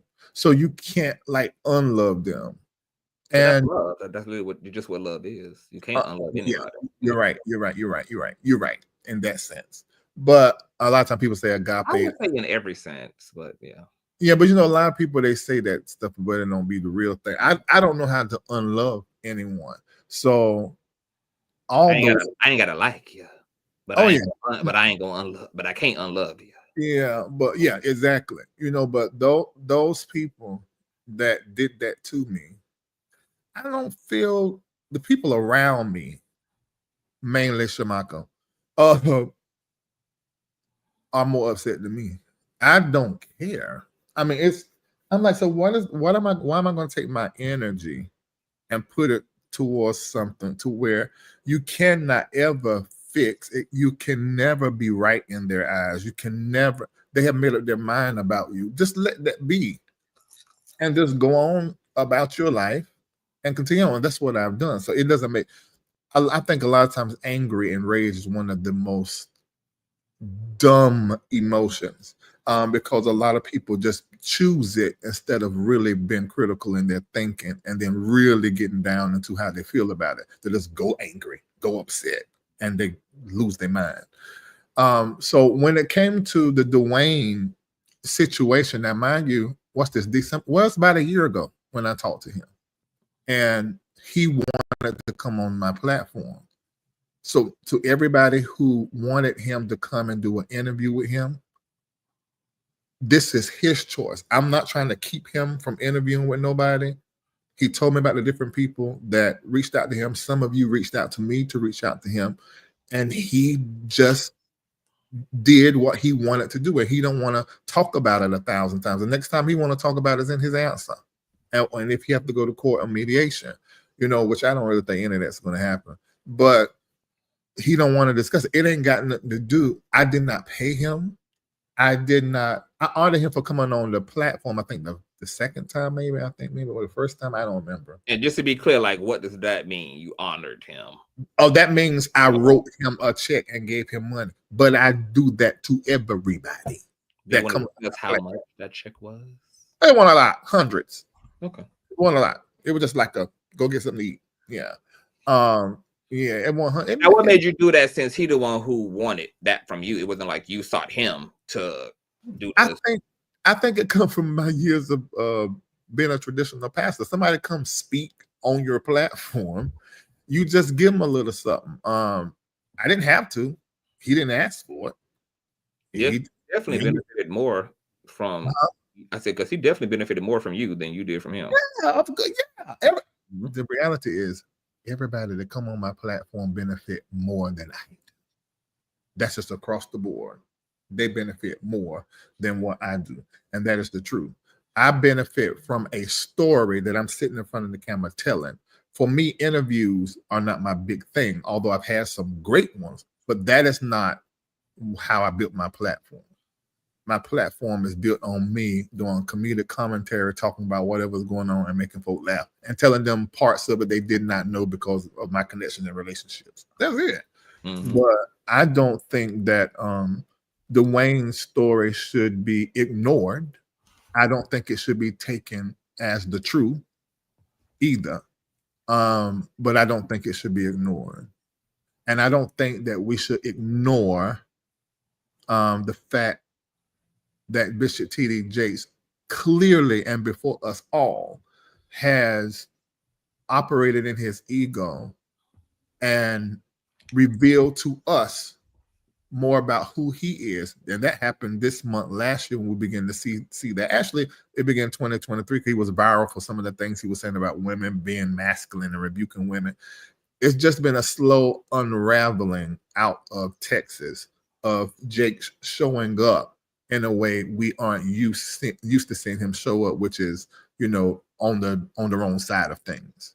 And I think it's just been slow. I think we shouldn't ignore all of that stuff. We should pay attention to that and put that alongside of the Duane story and all the other stories that I have done. The issue with that, right, is that having a ideology about something doesn't make you an abuser, though. You can both. You can believe that women should be submissive, men should be dominant. You can have those, but one doesn't necessarily also equal the other either. Agreed.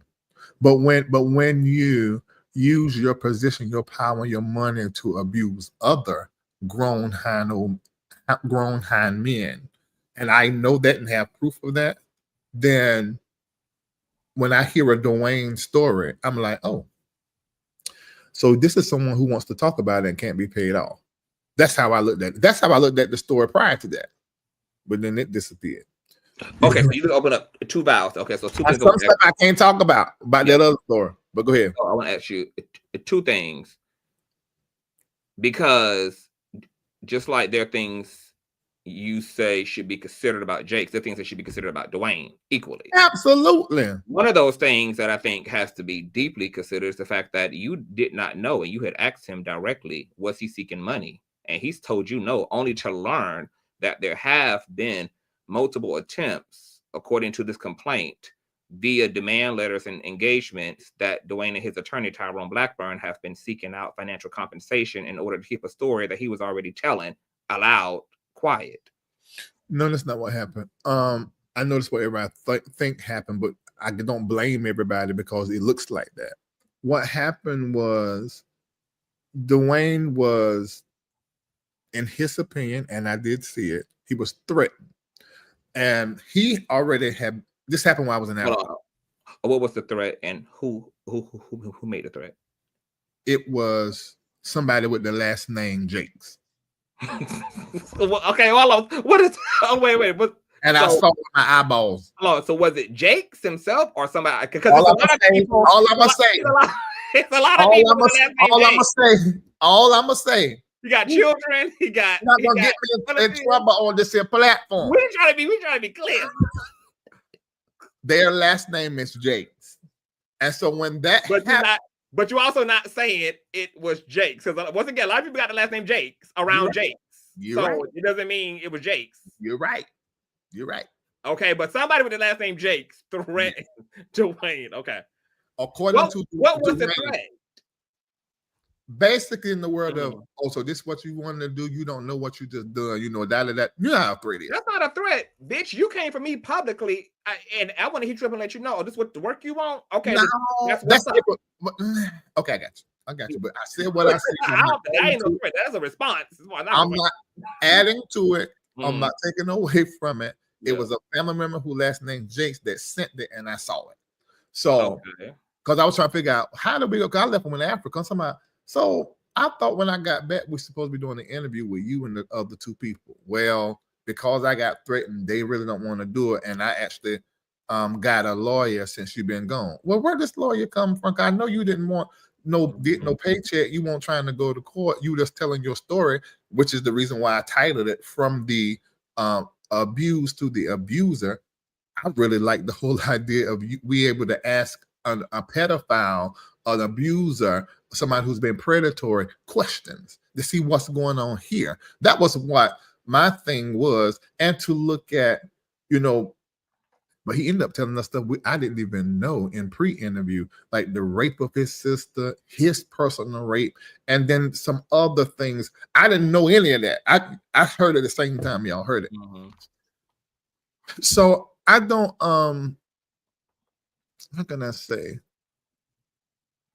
So he got a threat from a relative, and then not a far relative, but somebody who last name Jakes, and assembled a attorney. But that's still. Let me say about the attorney. Because I asked, you know, me, mind you, I've done I don't know how many almost stories about Jakes, and then these people disappear, get paid, and I don't see them. So when he said lawyer, I said, here we go. It's another one that's used me to get a check. Okay, so even that crossed your mind too. It's done happened 1,000 times. Yeah. So he said, and why he's telling me I'm doing it, he said on my TikTok page under my post, someone shouted out to me and told me, if you need legal representation, you really have a case. And it was the lawyer, that lawyer. Tyrone Blackburn. He called him. Problem. Right. So, but you know, what's her name moved like that too? P.O. I can't remember. Brian Ponder. Yeah. You know, and so Gloria Allred and all of them. That's exactly right. You know, so it became a case, in my opinion, because of the conversation between the lawyer and Duane. That's what I think. I wasn't even contacted. I found out everything when I got back. So when I got back, in fact, I found out right before the thing got filed, I think. Because I think I came back right before that. All of that happened at the same time.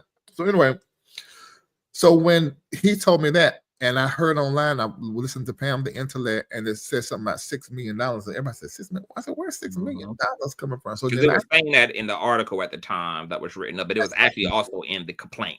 Yes. So I called him and I said, you asked for $6 million? He said, no, I didn't ask for $6 million. He said, let me see and find out what's in the letter. So that took 24, 48 hours for him to hit me back to tell me. And he told me, well, my lawyer, he put that in there and he said that it's standard. Now, I did hear Pam, the Intellect, say that. She said, a lot of you getting caught up because his lawyer asked for money, said, Duane probably ain't had nothing. They didn't know about that. It's just customary and an exchange like they were in to say, like, we can come to the table and we can negotiate, you know, $6 million, under or above. That was the lawyers doing. That was not Duane. Well, wait, a $6 million for what exactly? What was Tyrone Blackburn claiming he had a case about? But see, this is what I don't know. Number one, I'm not a lawyer, and I don't know.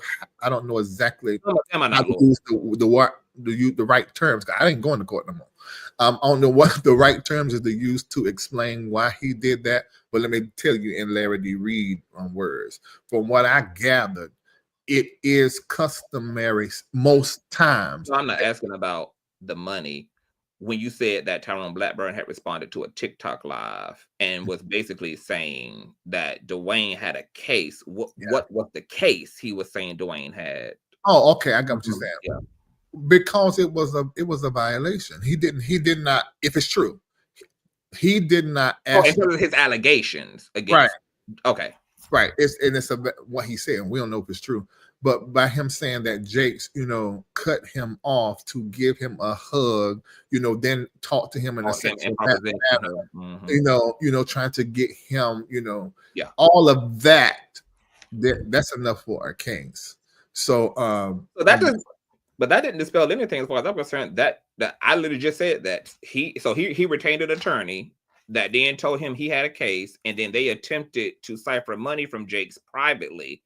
But that was really stupid as far as I'm concerned, because you can't be outside first and do the damage and then go in and be like, well, he ain't told me because did you see Cassie do that? Did she go around talking to Viacom and VH1 and doing documentaries and writing books first and then told Diddy after she done ran him down that, well, yeah, listen, that's exactly what she did. See, what we don't understand out here on the internet street is that when somebody file a complaint, they're telling their story through the courts. It's not even verifiable. I mean, the court that's just how the process works. It's just like someone on YouTube talking. So what in Cassie's case, this was before the publishing of the suit. This was when she was making Diddy aware that she was either going to write a book or she was going to file suit, and he could mitigate this for himself however he saw fit. You can let me write my book and it's fine. Or if you don't want me to do all that with my story, then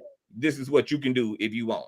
We didn't even know none of this was going on prior to the publishing of her suit. She was threatening to use the public to get what she wants prior to her filing it. If you ask me, Duane Youngblood, the way that we end up with the case and the $6 million, in my opinion, makes more sense and looks more about the story and him clearing his soul and him just telling his story than Cassie. And I said that from the beginning. I said, I believe Cassie. That's the opposite for me. Yeah, but for me, it's so we're on two different sides with that. Because for Cassie to, through her lawyer, according to Diddy's lawyer, to be asking for $30 million to not speak, and then to still drop what would actually cause a whole storm in the media against Diddy, in my opinion, is you twisting my arm to get the money. And hold on. That's a mischaracterization. Because even the indictments against Diddy, they also have Diddy was actually trying to strong arm Cassie and intimidate her out of telling her story. What was happening? But Jakes did the same thing to Duane. No, but it's the way you frame the Cassie situation. The Cassie situation wasn't even a threat. It was.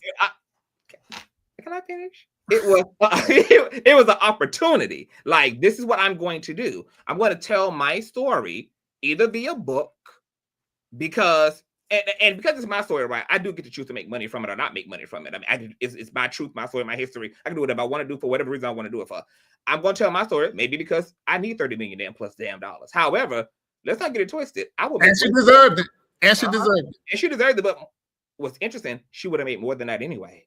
Because she would have made more than that actually running and selling her story to tabloids, to Oprah, to everybody. She would have been able to turn shit into a movie. She would have been able to do a tell-all. She actually would have made way more than 30 damn million. So she actually really settled for... No.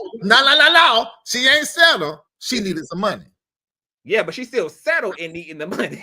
Yeah, she wanted a She been wanting a quick payout. And see, that's what I said from the beginning. People got mad with me, and then later on, like, okay, wait a minute. This her filing that lawsuit was all about getting money. And It that's was fine, not. 'cause It was the truth. true. I get, but right. So why do we make Duane wrong? Mind you, he ain't even asked. It was just lawyering.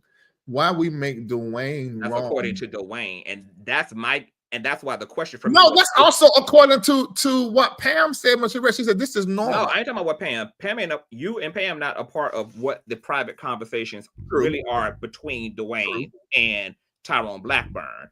And the reason why I posed the question is Duane using Larry is because nobody is privy to those interactions. You sitting on the outside of his private engagements with his lawyer are forced to just take his word for it. And that is what it is, taking his word for it. You don't know if Duane really was just stupid and he didn't really know and he had no idea. And because of Duane's because of his past, like I was saying, and again, we're holding that over his head because of his past. Hold on. Please allow me to let me frame my go ahead. I speak very intentionally. I don't want to be misrepresented in what I'm saying. Okay. Because I also was fair in saying this.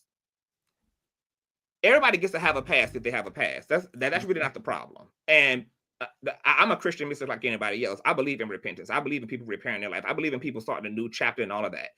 Yeah. However, sometimes what we do as a people, especially people with these type of philosophies and ideas, is we think that people, hold on, let me take my time. We think that there should be no consequences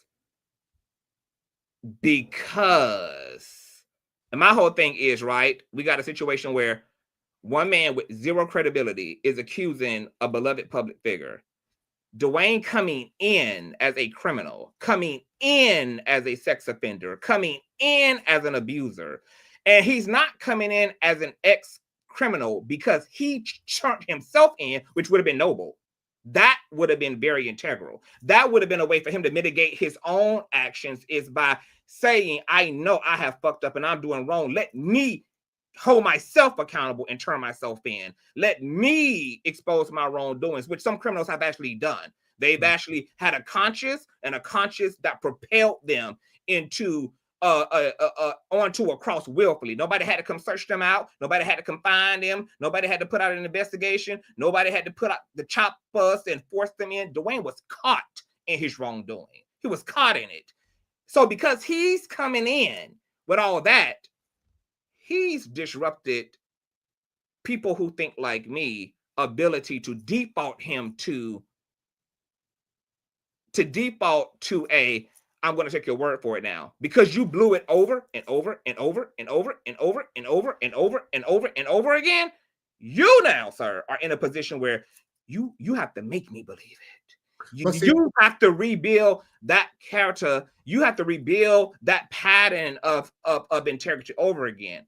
If Duane had demonstrated anything that looks integral, there could be some okay, well, I'm willing to take Duane's word. But I'm not, because I ain't seen nothing in his pathology since he's been in the public for one reason or another, nothing in his life for one reason or another that should make me default to just taking his word at face value. I can't take it. But see, I don't think any of, well, I don't know. I know I'm not taking his story as the truth, and I didn't take his story as the truth, but you got to look from my standpoint, like what you're saying about Youngblood didn't turn himself in, or Youngblood is a sex offender. Youngblood. Well, see, from my seat and what I've seen cross my desk, Duane Youngblood and Bishop T.D Jakes, they are the same person. The only difference is T.D Jakes has been able to pay his way out of getting arrested, get indicted. That's the only difference. So I hope that helped everybody understand why I did the story. Cause in my mind, yeah, I think that we're clear about you. Yeah, I'm in my mind. I think that what some of us trying to get you to be clear about is us. Like we but okay, so shift that then, because what's also interesting is because we in this society of essay and confessions, and we're trying to create safe spaces for victims. There's also the argument from victims that I should be able to tell my own story. Nobody should be in control of it. I should be able to be quiet if I want to be quiet. If I want to take it to the grave, I take it to the grave. If I want to be, I speak. What would you say is like, how do you feel about Duane making a personal choice to come out and to list T.D. Jakes? And now because he's being pressed on, he's forcing other people who want the autonomy to choose for themselves, rather what they want to do with their part of their experiences. What do you feel about his strategy to, well, I put myself in this position, I got to hear and talk, now this man pressing me, and now I'm about to drag everybody else who might not want to be bothered into this shit. Is that fair? Yes, it's the art of war, and against Jakes, not for them people. Those people are just casualties of Jakes deciding to take Youngblood to court, which he should have never did. And that wasn't anything that Youngblood was going to do. And to your point, Youngblood was very clear that the possibility of him telling his story, he will look like he's trying to come after Jakes. We discussed that. We had that kind of conversation. That's exactly what he did by not telling you that him and his lawyer were meddling over there civilly and legally with Jakes about money and all of that. And that was later on. That was the result of a threat. I would say that. I mean, yeah, but that didn't come from Jakes though. So why y'all sending direct letters to Jakes and not sending direct letters to whomever the relative is? I think that was done, but I'm not sure. I don't know.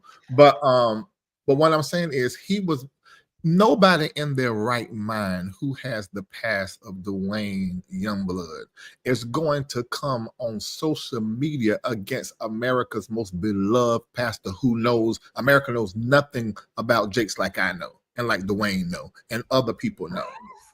Nobody's going to do that in their right mind. So this is... Yes, people are not in their right mind these days and doing everything.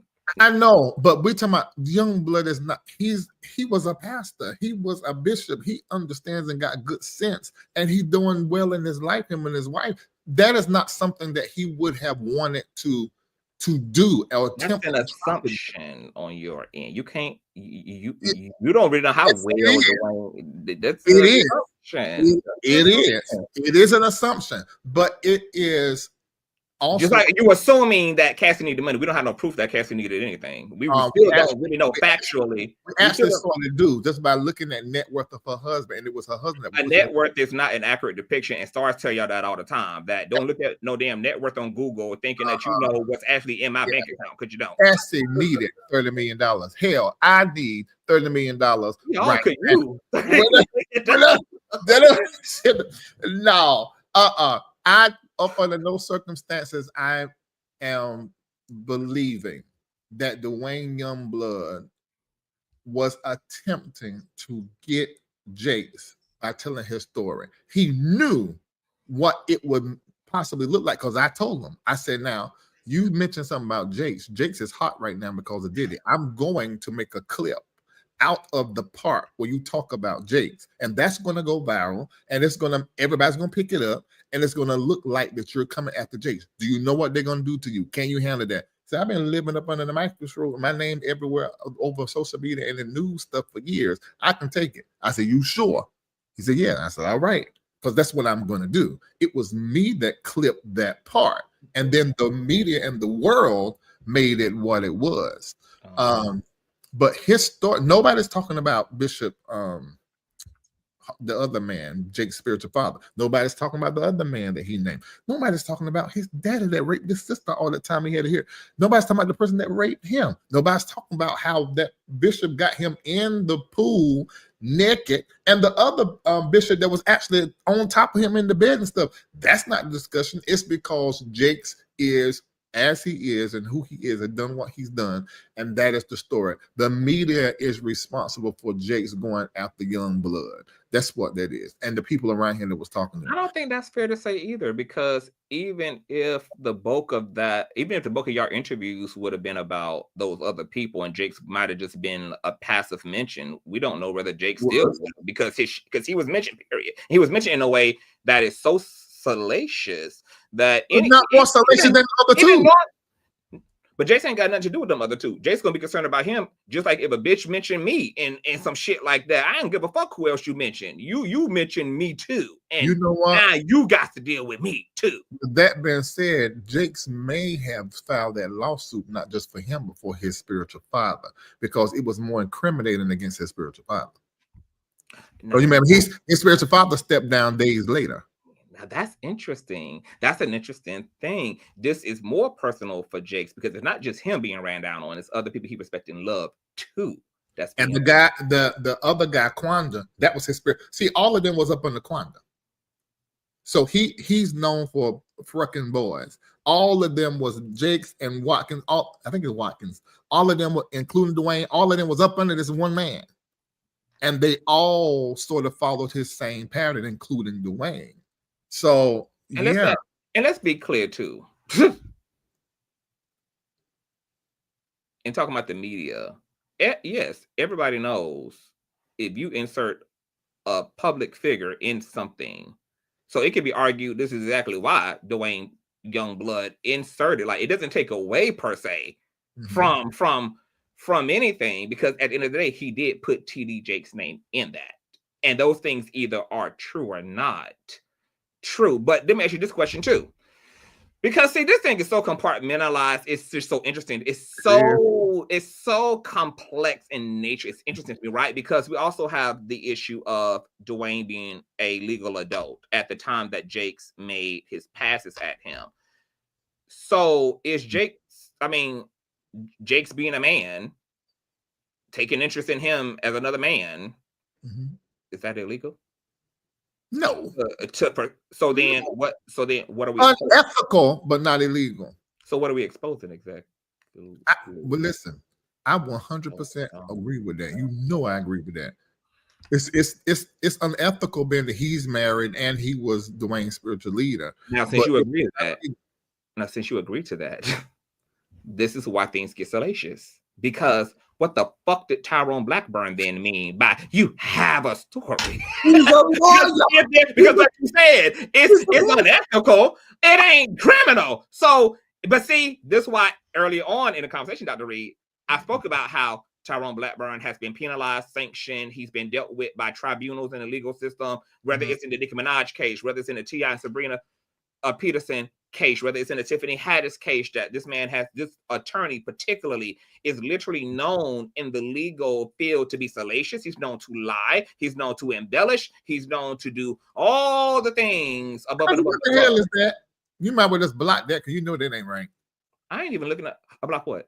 It says Larry Conscience. You got a rich block because I'm not on the right page. I ain't always looking. Hold on, let me ban and delete because I don't even be looking at that thing like that when I be up here focused. I be trying to work. you be. I can do all of it. So I'm just because early on I was saying if I was in Duane's shoes, first and foremost, I would have got me a PR person to first and foremost, let's soften out my shit first. We gonna have to soften me up. If in the hypothetical I knew what I was going to eventually do, which I knew I wanted to use my proximity to Jakes for whatever, I would have first and foremost, because once again he's going to be against a beloved public figure who ain't. But that wouldn't be honest. That if he was moving like that and talking to me, I wouldn't have done the story. I don't think that he is being honest. Oh, okay. Yeah, I do. I mean, I think he's an opportunist, like he has been with those boys. I think he's a user and an exploiter. Because you just said Jakes and Duane the same. So yes. So okay then. So then ain't no good in that. I'll tell you what I mean. I know Duane's been in counseling for 4 years, so I do see him as healing and moving from that space to a new space. I do see that in Duane. But yeah, they come from the same spiritual space. I mean, so they are the same.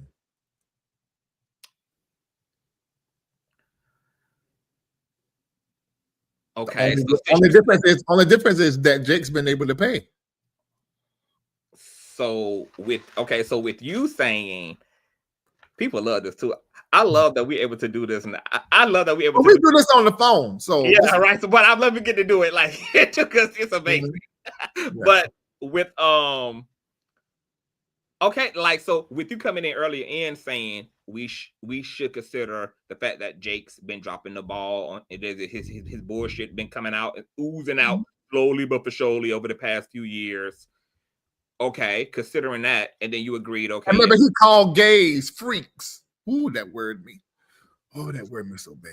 That was in that same thing. It's been rolling out. He done that December last year. And remember his daughter's face? When he said it, her face switched. Jake was meaning, though. He was meaning in the context of like these freak off people that y'all trying to put me in the category of people who take drugs and who belligerent and who molest and rape and da-da-da. I ain't with the freaks. You know, because that's the... But you can't say that when you suck dick.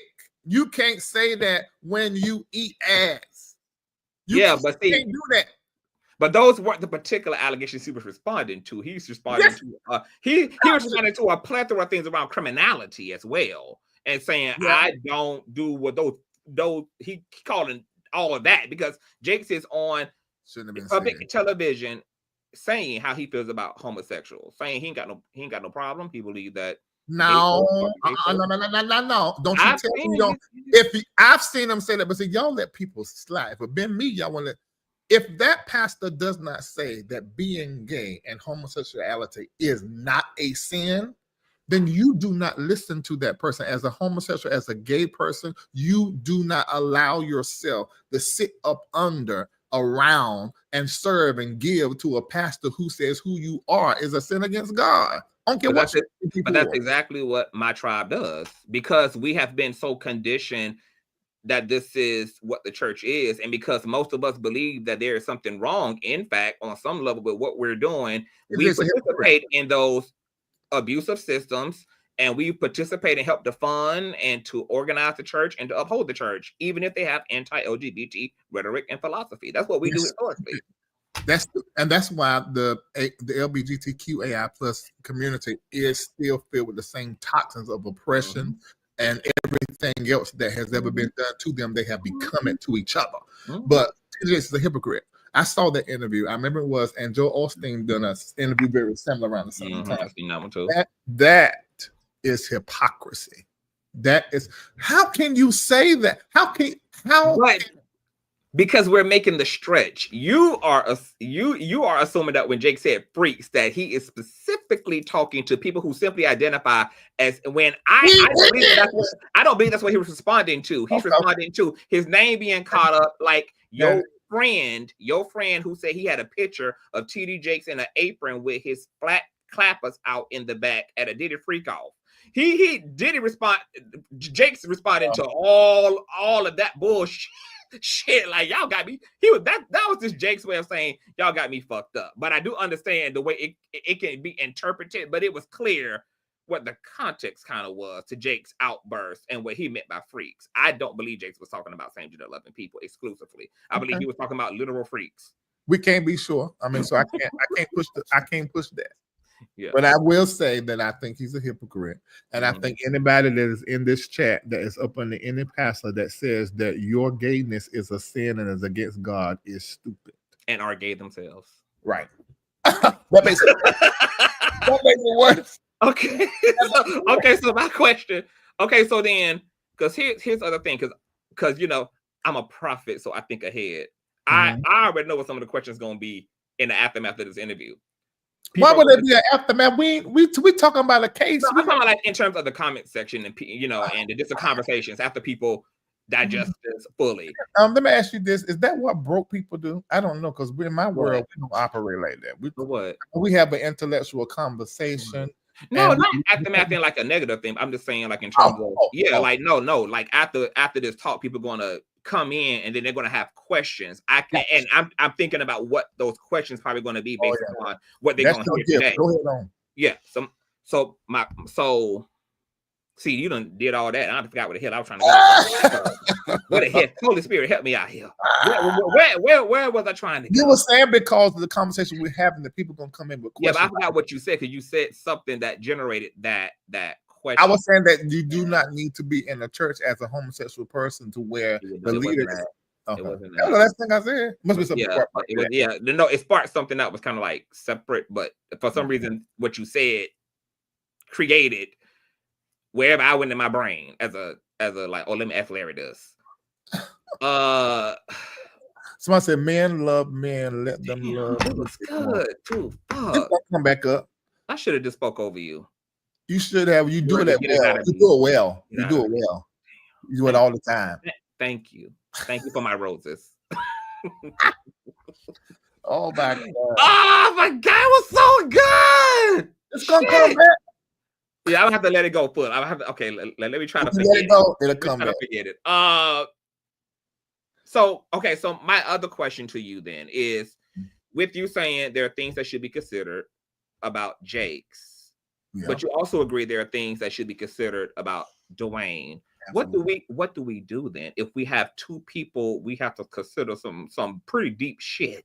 This is something, because they ain't like Duane coming in like this shit with Duane is deep. Like his past is heavy, and it's like you can't even not deal with it. Can't ignore it. It's like it's there. And this is the way I came into my commentary, Dr. Reid, was I came in like a juror. I said, if I have to be objective and I have to look at this objectively, because I was asking the question, because somebody asked it too when I was saying, is it possible that a jury pool won't even be polluted because of Duane's past, and then the fact that Jake's already done laid Duane ass out in the complaint? So rather, I know the courts will say, don't use that shit if they're going to say that, but it's already in me, bitch. Whether you say don't use it or not, I have already heard it. I've already been exposed to it, and it potentially can go into the way I'm going to perceive what's happening, right? Because this is going to be one man's credibility and one man's testimony against another man's credibility and another man's testimony, which means they both got to kick each other ass in terms of the credibility situation. However, I understand that Jake's got a lot more to lose than Duane, because Jake's has not been criminally and civilly exposed and penalized yet. And this litigation opens up the door for that to happen. Now, I have heard through the grapevine that Jakes might be reconsidering some shit. What do you think about Jakes might be like, I don't know. Like, would you still say he should? He should, because he already done launched the missile. But he did. That was a PR move. He should not serve Duane and hope that Duane doesn't file an answer. That's what he should do. Pull out now. Pull out and just. But how does that happen? Like, if Jakes was to pull out, does he have to communicate? Well, I guess that's going to be communicated that he's dropping. Right. Let's see this. However, though, I'm gonna tell you why Jakes might as well should launch it, because with Tyrone Blackburn being so hungry and saying, "Nigga, you got a case." If T.D Jakes fuck around and drop that lawsuit because Duane got a case, Duane Blackburn gonna say, "Okay, now we gonna resue his ass." No, they're probably gonna go mediation and get a check. That's probably what's gonna happen. They're gonna mediation. Now, how would you feel about getting a check, since you thought this wasn't about a check? Since you thought this was not about a money motivation, how would you feel about a check? I'm gonna say something, and I know this is about to be clipped. So all you content creators that are watching, go ahead and clip this. Hold on,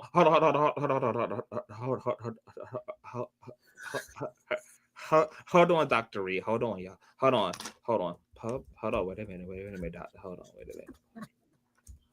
I'm be messing up. Hold on, y'all. Thumbs up. I'll be messing up. Okay, hold on to it, Dr. Reid. Hold on, Dr. Reid. Okay, I got it. Hold on to it. All right, I just want to make sure that the public understood. Okay, so there's the banner.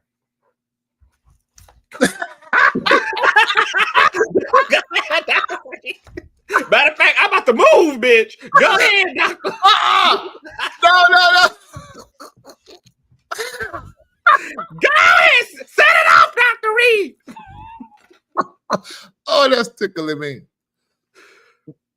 I do feel a certain kind of way about my platform being used to go after people to get money. I don't think that's my work. My work is the conversation. My work is a healing work. I know it's hard to understand, but exposure is the first space and place of healing. So after the person exposes it online, and then I talk about it, I expose it at a greater level. And so it opens the possibility of a deeper healing and greater resolve once I begin to speak on it. But what I've noticed is that there are people who have real stories. Many of them have the proof to show me who is liable, and they show it to me, and I allow the story. But I do feel a certain kind of way when these people disappear. I don't have nothing to update my community. I don't have nothing to update the other people who are following the story that I'm discussing. And I'm left with nothing. There is a part of me that has wanted to tell everything that I know as it relates to the possibility of what could have happened, the reason why these stories just go away. Nobody has never came to me wanting money concerning a story that they're telling. But there have been at least 3 or 4 people who just disappeared and dropped the story. And I believe they got paid. That's not my work. And if I knew that, I would have never allowed my platform to be used for somebody to tell their story from. Wow, that's deep, Larry. That's deep, Dr. Reid. That's how I feel. And I've worked through that. I'm past it, but I still feel like that. Somebody said earlier, this was before you got here, they said Larry needs to run everything past you first. I know you love that, didn't you? Because it's fast. it's fast, baby. Because baby, let me show you something. There's something. See, I be seeing the head on some things, and I be seeing some things, and I be like, no, Dr. Reid know damn well. Because baby.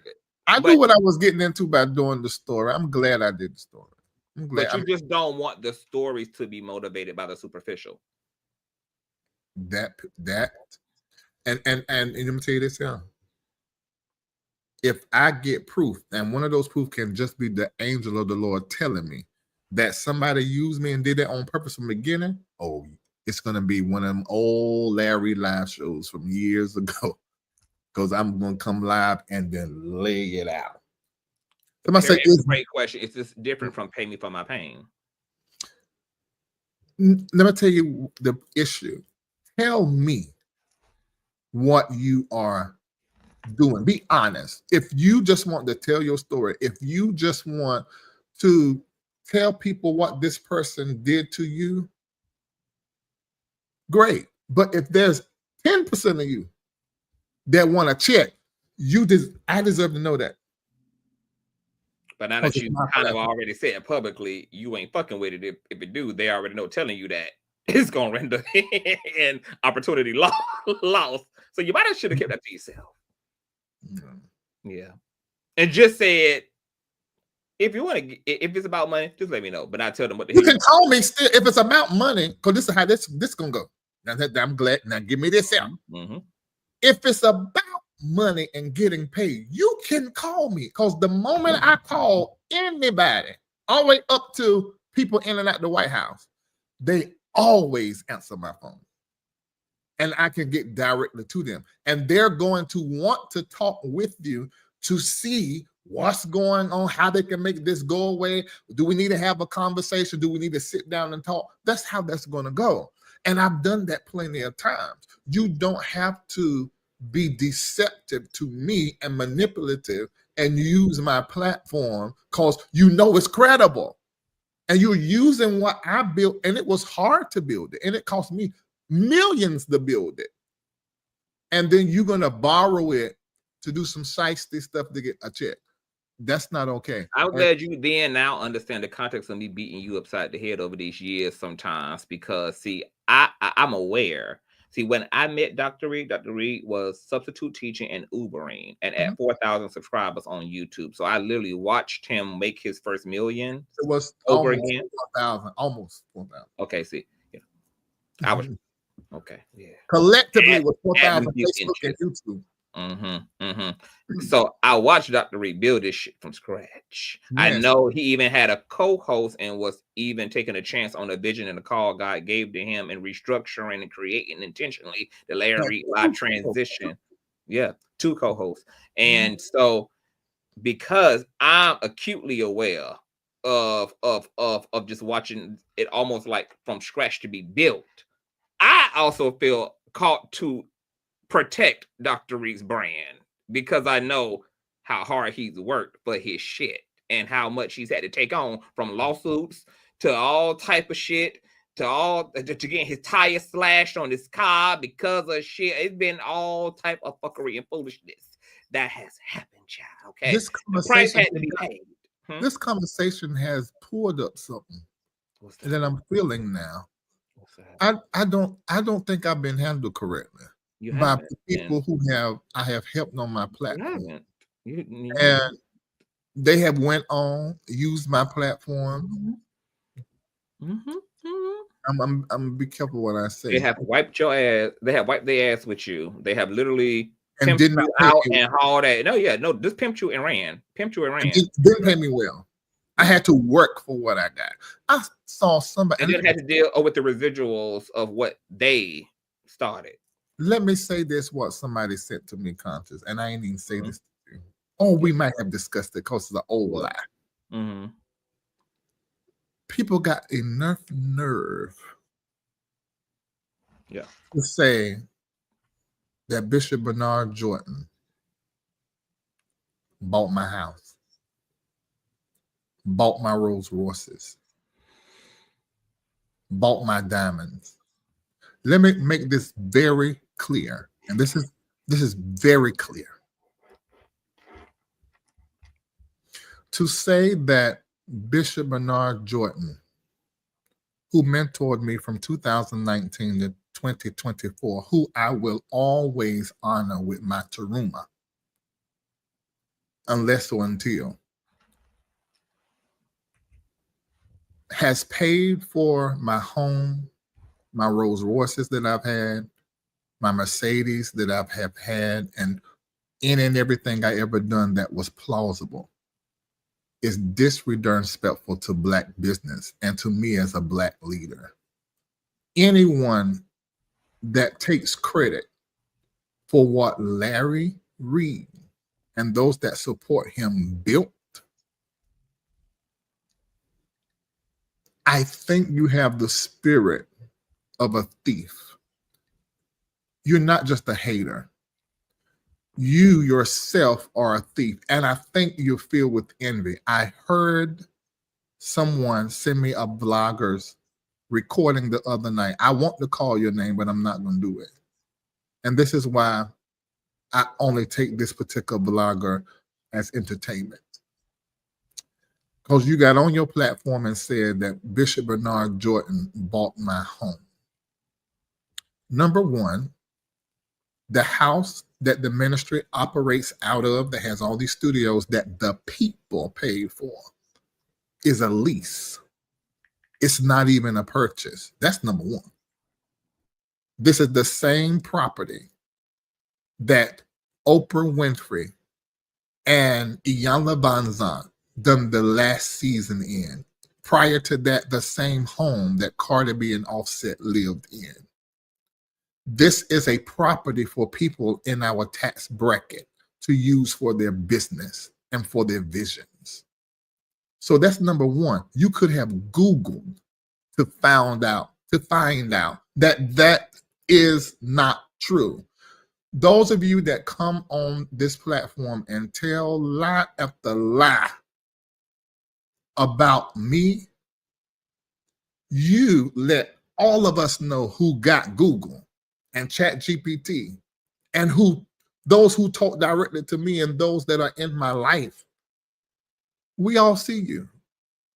And you may see views, clicks.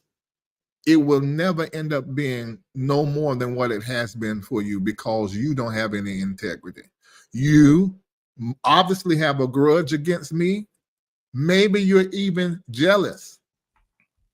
But we see you and we know that you are a piece of shit because you refuse to educate, research, data collect before you get on your platform to talk about your ugly face. And that's all I got to say. Baby, I really hope that particular blogger don't put 1 and 2 to damn together, baby. Jesus. Yeah. Y'all just make up stuff. Oh, and let me say this. You can bring it back. Let me add this to it. And just so you know, the only money that I've ever gotten from Bishop Jordan and Zoe Ministries, number one, is seeds that they have sown into my ministry between Lady Jordan, Bishop Jordan, and Zoe Ministries. $564,000 from 2019 to 2024. I'm gonna round it up to 600,000. There was also the ministry. I'm putting it all out there. We had got into $1.4 million worth of debt helping people. Bishop Jordan gave me a loan. I started paying up on it, and then he forgave that loan.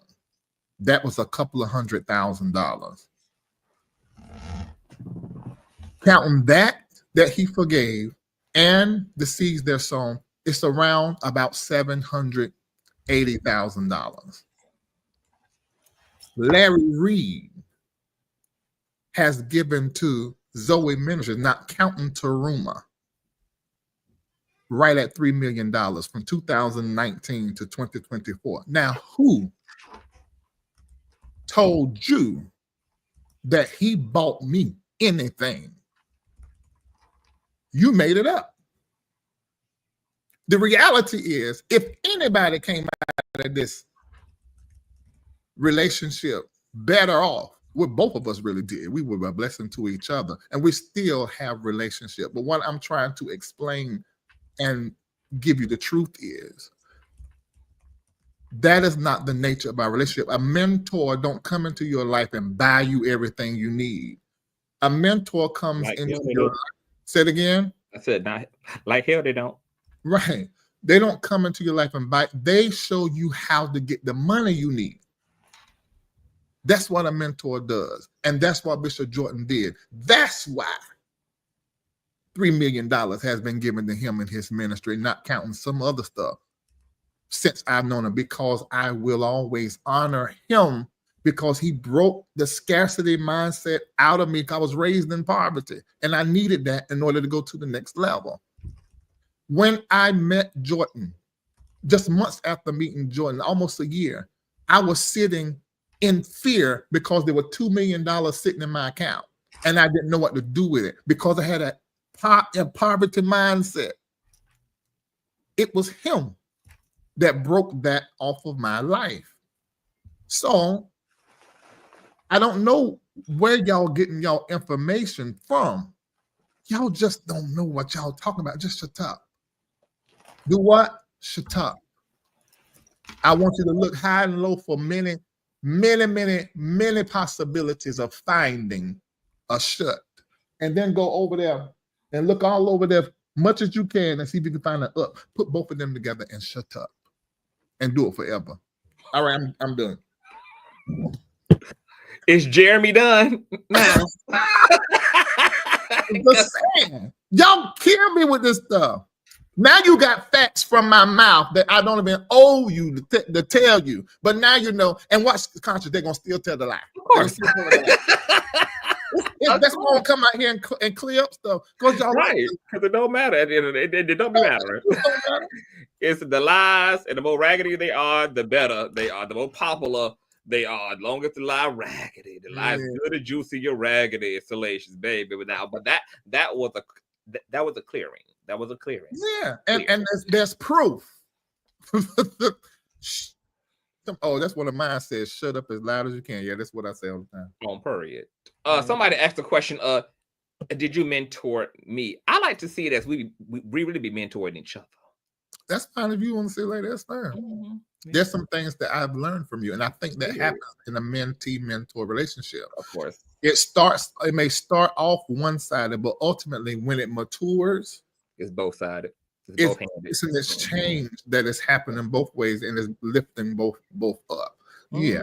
Mm-hmm. Absolutely. I heard Larry say in the last live, child, like CTV out here is making my friendships great again, child. He out here teaching, I'm learning how to be a this and a that, honey, through my experience of CTV, child. Yeah, it's a give and a take. It's an exchange, like you said. It's beautiful. That's the way it's supposed to be. Mm-hmm. Okay, now back to Jeremy, child. Now you done slayed and dragged every damn body, and I got up here and told all. I wasn't even trying to drag. I was trying to put the truth out there. But it ain't gonna matter. Y'all watch. It don't matter. Of course it don't. It does not matter. He done throw up my HIV negative. It does not matter.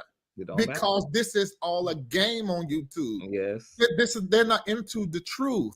It's about creating content. Mm-hmm. It's about creating content, getting likes and follows while they blame somebody else for doing the same thing. You notice what you're doing. That's why you ain't got your name in the title. Mm-hmm. No period. Jeremy, is Larry able to come back to the podium? Wait a minute. I allowed Jeremy to come up. I don't feel like I did, but maybe it slipped out. I don't know. Some people are agreeing it slipped.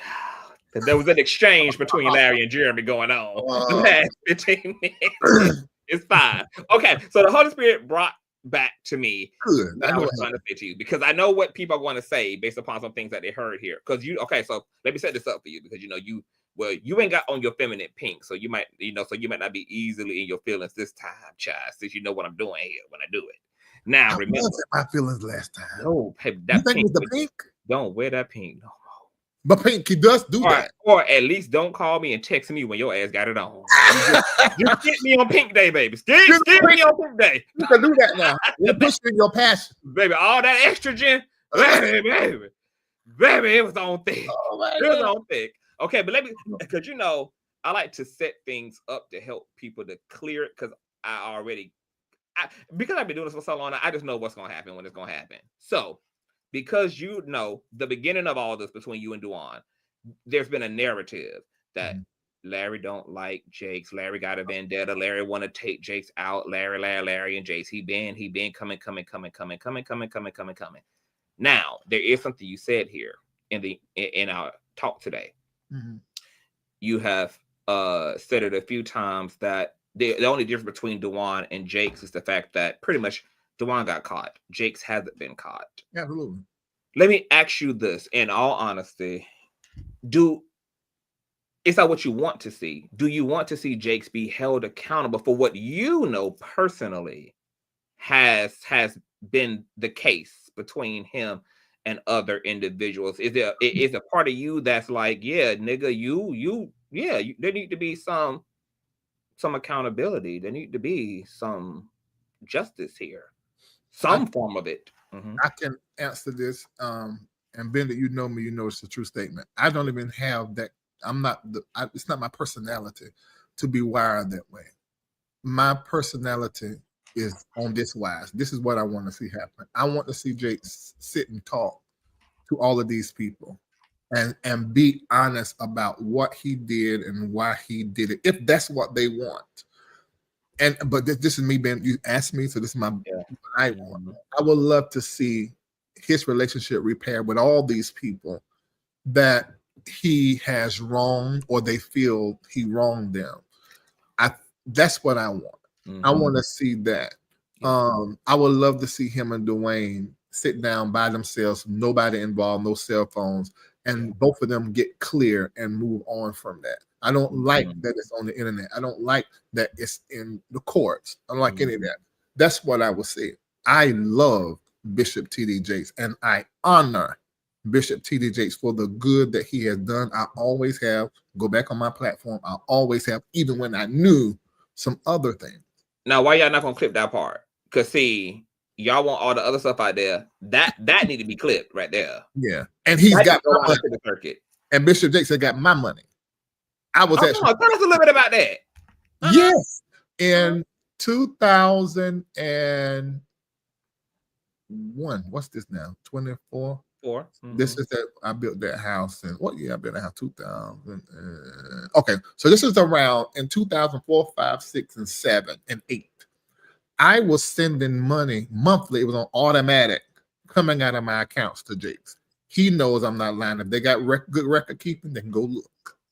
Yeah. So I went to a Jakes conference with Roundel Furlow years ago. He can tell you that happened. That this narrative that I hate and don't like Jakes just is made up and is untrue. I have from my platform told Jakes what he need to do, what he shouldn't do, and how the people that was around him was stupid, whoever was advising him. Yeah. So whoever's making that up is someone else who wants clicks, who wants views, and they're going to continue to tell those lies because you guys watch. Yep. So y'all just heard a Dr. Reid, and I'm so glad I asked that because I think that because people are going to put 2 and 2 together, and that you want this a conversation. You would like to see everybody move through this thing, talk through this thing, whether it happens privately, publicly, etc. Let me ask you this question: since you know Duane personally, do you feel like, based upon what you've seen, what you've heard, that Duane could handle that conversation? Because I know you also tried to do this between another party. I don't know if you want me to say the party's name, but you tried to. I don't care. Okay, you tried to do this with Bloomer in a situation, and that went horrendously crazy. Even though I know that wouldn't be, it ain't your business whether it goes right or wrong. Right. You're just establishing what you would like to see, which is definitely to move forward. But do you think that Duane can handle that? Before I answer that, the proof that is how what I want with Jakes is how I handle the Bloomer thing. I didn't even know Bloomer like that at that time. I was just drawn into 2 things surrounding him: the word network and how his blackness was straight up used to rob Black Christians of their black dollar. And I called him out for that, whether he saw it that way or not. So I didn't like how that man, I can't think of his name, the owner. So that was the main thing. Oh yeah, because that was the plantation. The plantation, you're right. Network. Word network, plantation network. So there's that. The second thing is the situation with this dude. I just did my work. When the dude told me what he told me, this is how it happened. First, I'm on the platform with Pastor LeRon Atkinson, and I'm taking calls in. And when he called in, I had the flyer up advertising the prophetic college. All the Bishop, Bloomer, everybody faces on it. And he said, there's somebody on that flyer that has violated me. Now, let me tell you this. I don't know if y'all know this. LeRon had told me while we're sitting there, he said, there's somebody about to call in and say something. This is going to be big. I said, okay. And it was, I guess they had a relationship. And I'm like, what? My reaction in that moment was my real, authentic action. And my line of question, although people thought it was inappropriate, it was the first place my mind went when he said, and he put his peen in my mouth and made me suck it. My first thing was, because he told us he was 19, I said, well, did he come? And you did. And everybody got, I can't believe you said, y'all, I am me. And y'all been watching me. If I think it, it's going to come out of my mouth 9 times out of 10. And I was trying to look for the truth, because you 19, and if a man put their peen in their mouth and you like peen, and he said in that, didn't he say he came? I don't remember. I don't know if it then or later. I don't remember it. But it won't add up to me. So wait, hold on, because I think this is interesting to duly note. So when you asked that question, you was really doing an autopsy, because if he had came, that was going to suggest to you that on the accuser side, this might have been more consistent and mutual. And okay, okay, see the okay, that's exactly what this is why Larry needs CTV. Okay, bring it on out and turn it into okay, great, all right. That was my train of thought. Yeah. perfect. So I was like, and then he went on. He described, I think, the penis or what he had on his underwear or something, and he said something. I said, he called a preacher's name, but it won't that preacher. It was another preacher in Florida, a female preacher. I said, and I hung up on him. I said, I can't let you come on my platform, accuse somebody who can't answer back. And I don't even know what you're saying is the truth. And then you're putting all these names with it. So I hung up on him. And now that ain't proof on how I handle my platform.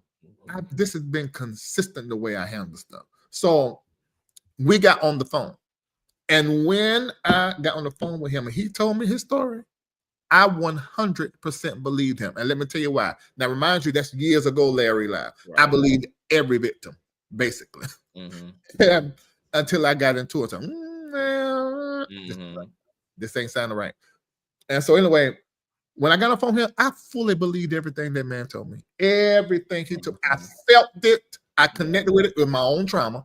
Unhealed, but I fully believed what he said. And I was like, this is a mess. Let me call Bloomer. I'll be shaming myself. But I calmed myself down. I called him. I said, Bloomer, this is what happened on my platform. This is what I heard from this particular man. What is this? And he did not know what I was talking about. I may have recorded that. No, I went into that then. He couldn't figure this out. Well, go check, because in case you did, it can go up here on. Okay. He said, who is this man? I don't know what you're talking about. And I said, I went found his page. I said, he dark skinned, he this it, and I called that pastor name that he called. He said, wait a minute. I remember a situation. It was like 30 years ago. Mm-hmm. Years ago was 30 years ago. I don't know how many years it is now. Ago. Yeah. And he said, I remember something happened. He said, let me call you back. Mm-hmm. He went, I guess he called some of the people been here from decades. He came, he said, I remember I beat that guy. I said, you beat him? And he told me his whole story. So then I called, what's the name back? And I said to him, the only way that I can let you come on this platform, because I had already told him he can come on platform and tell the story, is I let Bloomer be up there too. Well, people will be like, you're going to let a person that violated him sit across from the other person violate him? That's insensitive. You call it what you want to. In my opinion, it was only fair. Yeah. Because this woman said what he said is not the truth. And there was only an opportunity. There was only one of many ways that they could deal with this. Because to your point, a lot of, I'm not saying this person is a victim, but a lot of people who are victims, sometimes that's really all they want. They just want closure. They don't even want jail. They don't even want the death penalty. They just really want the closure. They want the. That's what he wanted. They want the acknowledgement. That's what he wanted. And that's what they told me. So you know what I did? I negotiated and got them on the phone together. I think I got them on the phone and I walked away. I don't even know what I really did not hear that conversation. Yeah. If I got them, I think I got them on the phone now, three-way. I can't remember. They talked. The next time I talked to him, he was in a great place. He was so thankful. He thanked me. I don't know what happened. Mm-hmm. But next thing I know, him and Pastor Leroy is on the phone with me, and he's almost like making it my fault and wrong because I was gonna let him come up there and I was being insensitive. So I was like, nigga, get over it. By this time, I'm pissed off. I'm upset. Because he's going in and out, back and forth. He undecided. I want to do it. I want to do it. Yeah. I'm like, this happened 159 years ago. You 1,000 years old today. Get over it. Goodbye, bye. You know, I wasn't nice. I was not kind. I was irritated with him because at that moment I'm like, what is this really about? You came to me with all this. Right, and what is it really about? Y'all got closer. Y'all had a conversation. So why is it coming back now? You upset? Who done gassed you up? You know, that's what I'm thinking. So that was just that. And then he's talking about, well, you trying to protect him and you trying to da. I said, no, that is not the case. Well, what you think he should have done? I said, in the comment like this, whatever he said you did, whatever you said that he did, I would deny that thing. I wouldn't even, if somebody came out right now and said, Larry, da, I would deny up one side, down up. And they recorded all of that and pieced it together and made it sound like I was being insensitive and used that same piece when they went and got now this guy who's coming out to my molested him and they played that.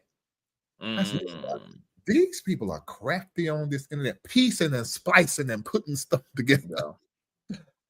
It be the dark arts be practiced out here. The dark arts be practiced out Yeah. here. There was a lot of other inconsistencies because when he also spoke about George Bloomer Ping, what a lot of people didn't know at the time, but it all came out through my platform was that I had the luxury of seeing what that ping looked like, and that ping did not fit the description. That ping did not fit the description of the one that you got it from an ex. I seen it in real time. Yeah. Now they gonna clip this part too, and now CTV and Larry and Bloomer.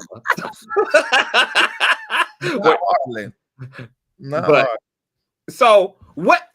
So then after you came, because I mean, obviously that was the smoking gun for me. I was like, once I saw the ping, I was like, this. He described, and I got him on audio. Well, I had him on audio telling me this story. I think I recorded this story, and he described. I asked him describe, and I had him describe it twice. That was just me being curious. I didn't realize, oh my God, I got the smoking gun. He described it as XYZ, and he did on my live when he called in. But he's talking about how light skinned it was and all of that. No. Sure. I said somebody should have told him that sometimes very light skinned men have dark skinned peens. He should have made sure he got that together. But it didn't line up. So I want to do that. Because George Bloomer peen is so unique that you can't mistake the description. It's like it's like you won't, especially when it's in your mouth. Yeah. So and you're 19, you ain't no kid, so you remember that. Yeah. And see, it was through, because as a mentor, I learned to really double up on facts, truth, even if they're not even if it's circumstantial, but I learned to just be responsible in that way when it comes to what I do, when I do what I do. But also something that I learned to do, it was through your platform and dealing with these stories adjacent to you. That's when I also started to kind of move away from this, I'm going to believe all victims. And then I started using the term accusers. Yes. All people made it popular over in that whole sector, that beef sector. You were saying accusers. That's when they started saying accusers, because we now were starting to see the other side of this stuff, which is that, yes, a powerless people can be preyed upon, but the powerful can be preyed upon too, as well, and that everybody who's coming forward is not telling the fucking truth. And because I personally don't want to be responsible for witch hunting and persecuting someone who in fact may be innocent, I need to remain just as critical as the courts do. And just like you can walk your black ass into a courtroom and just say something out of your mouth without there being an investigation, without there being, all of these filters that have to be filtered through first in order to come to a verdict, I'm not going to sit out here in the court of public opinion and negate that same vetting process. And I don't give a damn how insensitive folks think that it is. I'm not going to be responsible. When I got to die and talk to my maker, he ain't going to be telling me why the hell I ran down on George Bloom without no damn realty.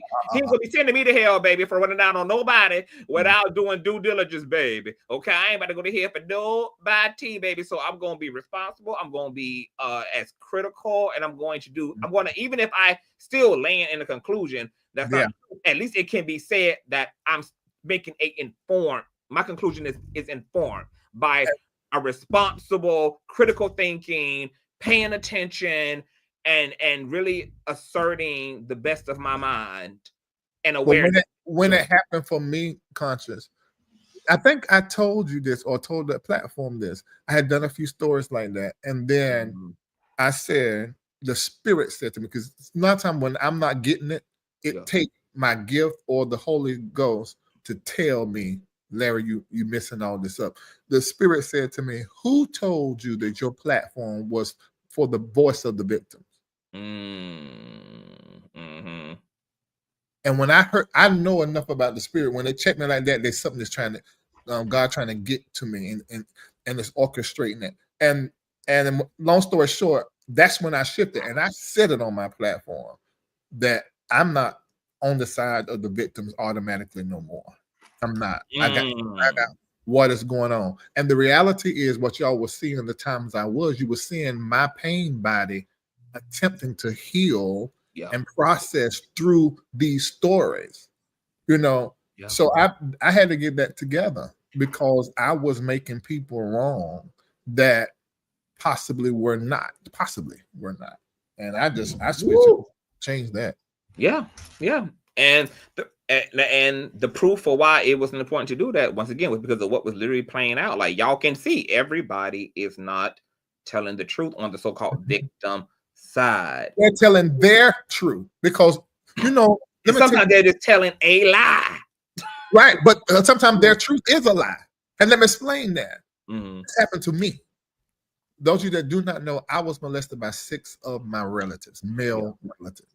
One of them I ended up in a relationship with until he just moved away. And now I know at 47, that was the first time I was ever in love, ever.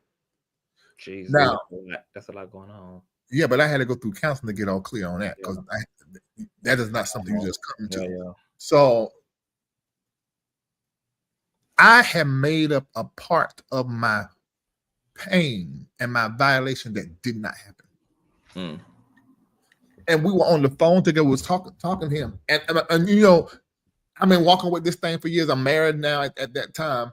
And so a part of me wanted to you. But I had worked through some stuff. I understood something must have happened. So I asked about his story. So when he's telling me about his story, and then I'm coming back and we did this and you did that, he said, never, I don't remember that. And that couldn't have happened because I was here and I was there and that. I was like, it did because I remember da. He said, I promise you it didn't.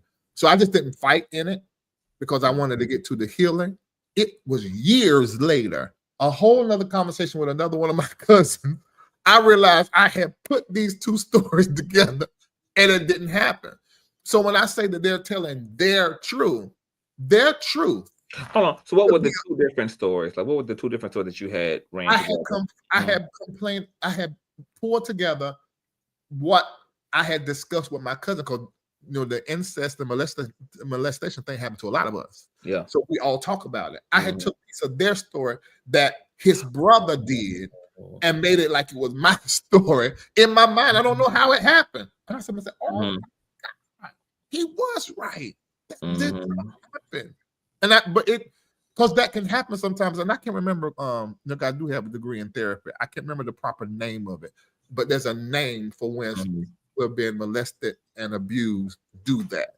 And it's not on purpose, it's not intentional. Yeah. It just, the brain does it somehow or another and just put these traumas together. So when I say their truth, like Duane, that's his truth, and it could not be the truth. That's their truth. And they can have all of the emotions and compelling story, and it's really their truth. But when you look at the facts, okay, that truth has been altered a little bit that you're telling them. And what you are describing is all the reasons why we need to be very diligent. We got to. Because it's very complicated when it comes to stuff like this. Do you think it's? Don't you do you ever think that it's wild that had your cousin not ran off, you might have been in a private ancestral same-sex relationship to your blood relative? I'm gonna say something because I'm Larry Reid and I'm just that real. No, don't do it like that. You is off the chain tonight. You're listening, and I give it. I tell you why I'm going to say this, and you're going to see watch your mentor be master.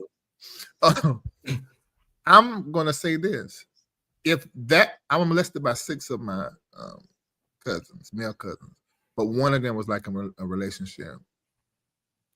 If right now he came in here and wanted to, I might not go all the way there like I did with little, and wanted to lay up and be around each other and just sit with each other and talk, I would be fully excited and interested in spending a long time with him, which says this to me, that and this is something that me and my therapist talked about. She said that was your first love. So my first love experience wasn't Lisa. My first in love experience was one of the people that, according to how the law is set up, molested. Happened to be connected to your family and was, because how old was he at the time that this I'm, began. I'm about to be 47. I think he's 51 now, so he's just a little bit older than me. Yeah. Yeah. So But it was definitely was violation.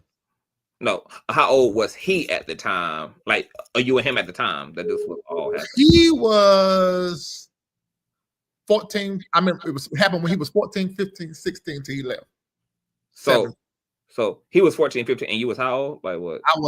I remember this stuff happened to me from earliest I can remember, but he wasn't the only one.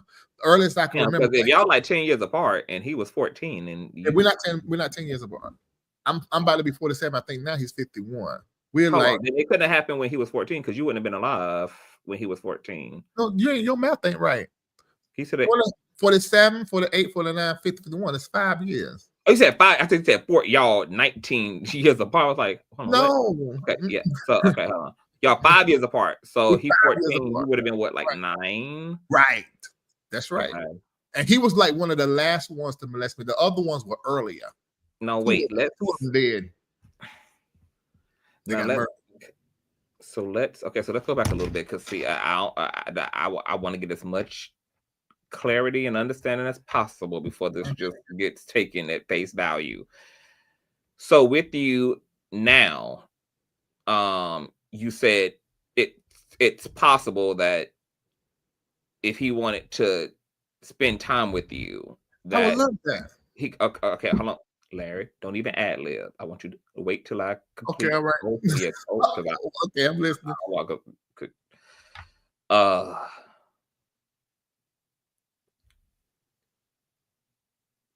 Okay, wait a minute. So let me be clarifying. Are you, if he wanted to do more than just lay around, are you open to doing more than just? My mind didn't go to that. You know what? I cannot say no, and that's enough of an answer for me, because I can't say no. I'm not saying no. I wouldn't. So there's something there, and it could be. And me and my therapist played with this. It could be because the way the way it happened is one day I went over there to the house. He wasn't there, and they told me he moved to DC. So I was left like hanging. The next time we had a talk about that, I was already married. Decades later, we see each other every family reunion and stuff now, and we talk. Call me once in a while. I think he fell on some hard time. I sent him some money one time. Let me tell you why. I know it was molestation, and Oprah Winfrey said this many years ago, and I'm like, my gosh, it was in my head. She said, when you get molested, especially over and over with a particular person, and the first time I came was in his mouth, and I didn't even know what was happening. I was young. I was like 9, 10, maybe 11. And that creates some kind of connection. She said, and one of the reasons why you don't tell, because it feels good. And she's right. Now, the times that I have ever been with a man, y'all know I'm a top. He was the first person I topped. Allegedly. They don't know allegedly. It's true. He was the first person I topped. I was young. And I will never forget it. I ain't gonna call no names because I want to start no mess in my family. But I'm gonna say Big Mama and them was in the kitchen. But they left and ran to the store. I stayed there. She kept me. Actually, I was at my grandma and grandpa's house, but they were gone too. And I was staying over there for while they were gone. And I will never forget this. It's still etched in my head. God, this is amazing how the brain can, because some stuff I can't remember from last week, and I remember this like yesterday. He came down the hall. He came in there. He said, "They're gone." I said, "Yeah, they're gone." And he said, "Good. I want to do this time." He pulled down his pants and laid on his stomach and said, "Come here, get on top of me." So all of that stuff shaped a great deal of who I was at 9, 10. Actually, because I was molested prior to that, but I just remember that because that went on all the way until he just disappeared. Then I was left with what has happened. And then I found out it wasn't right. I thought it was. Larry, I want to say this. What? My heart goes out to you. I'm okay. You're not. But that's why am. You're not. That's why my Why heart. you feel like I'm not? I'm fully okay. I've been to therapy a Let lot me of explain what I mean. Let me explain what I Okay, mean. all right. Because you know, because this topic of rape and molestation is a hot button topic these days. We've talked a lot about this subject in the context of celebrities, Diddy, all the stuff, public figures, all the stuff that creates this topic. And I forgot what particular commentary I did in response to something that was transpiring. I don't know what it was, but it ended up with me entering into a conversation based upon what was being said to me from the comment section, from the live chat.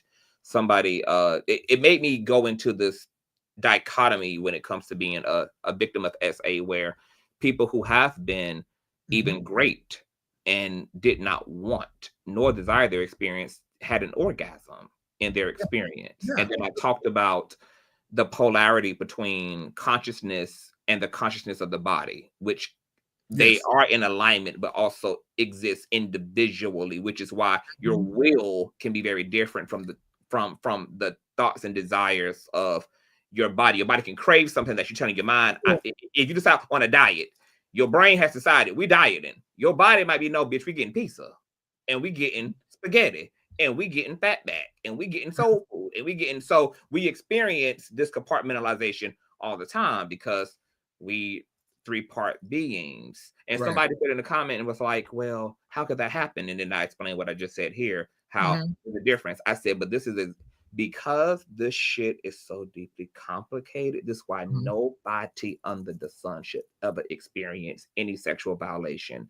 Because when you are combining the psychology and the body, and you have all of this stuff intermesh in this experience, it can result in even a 47-year-old Dr. Reid not even being sure if there should be particular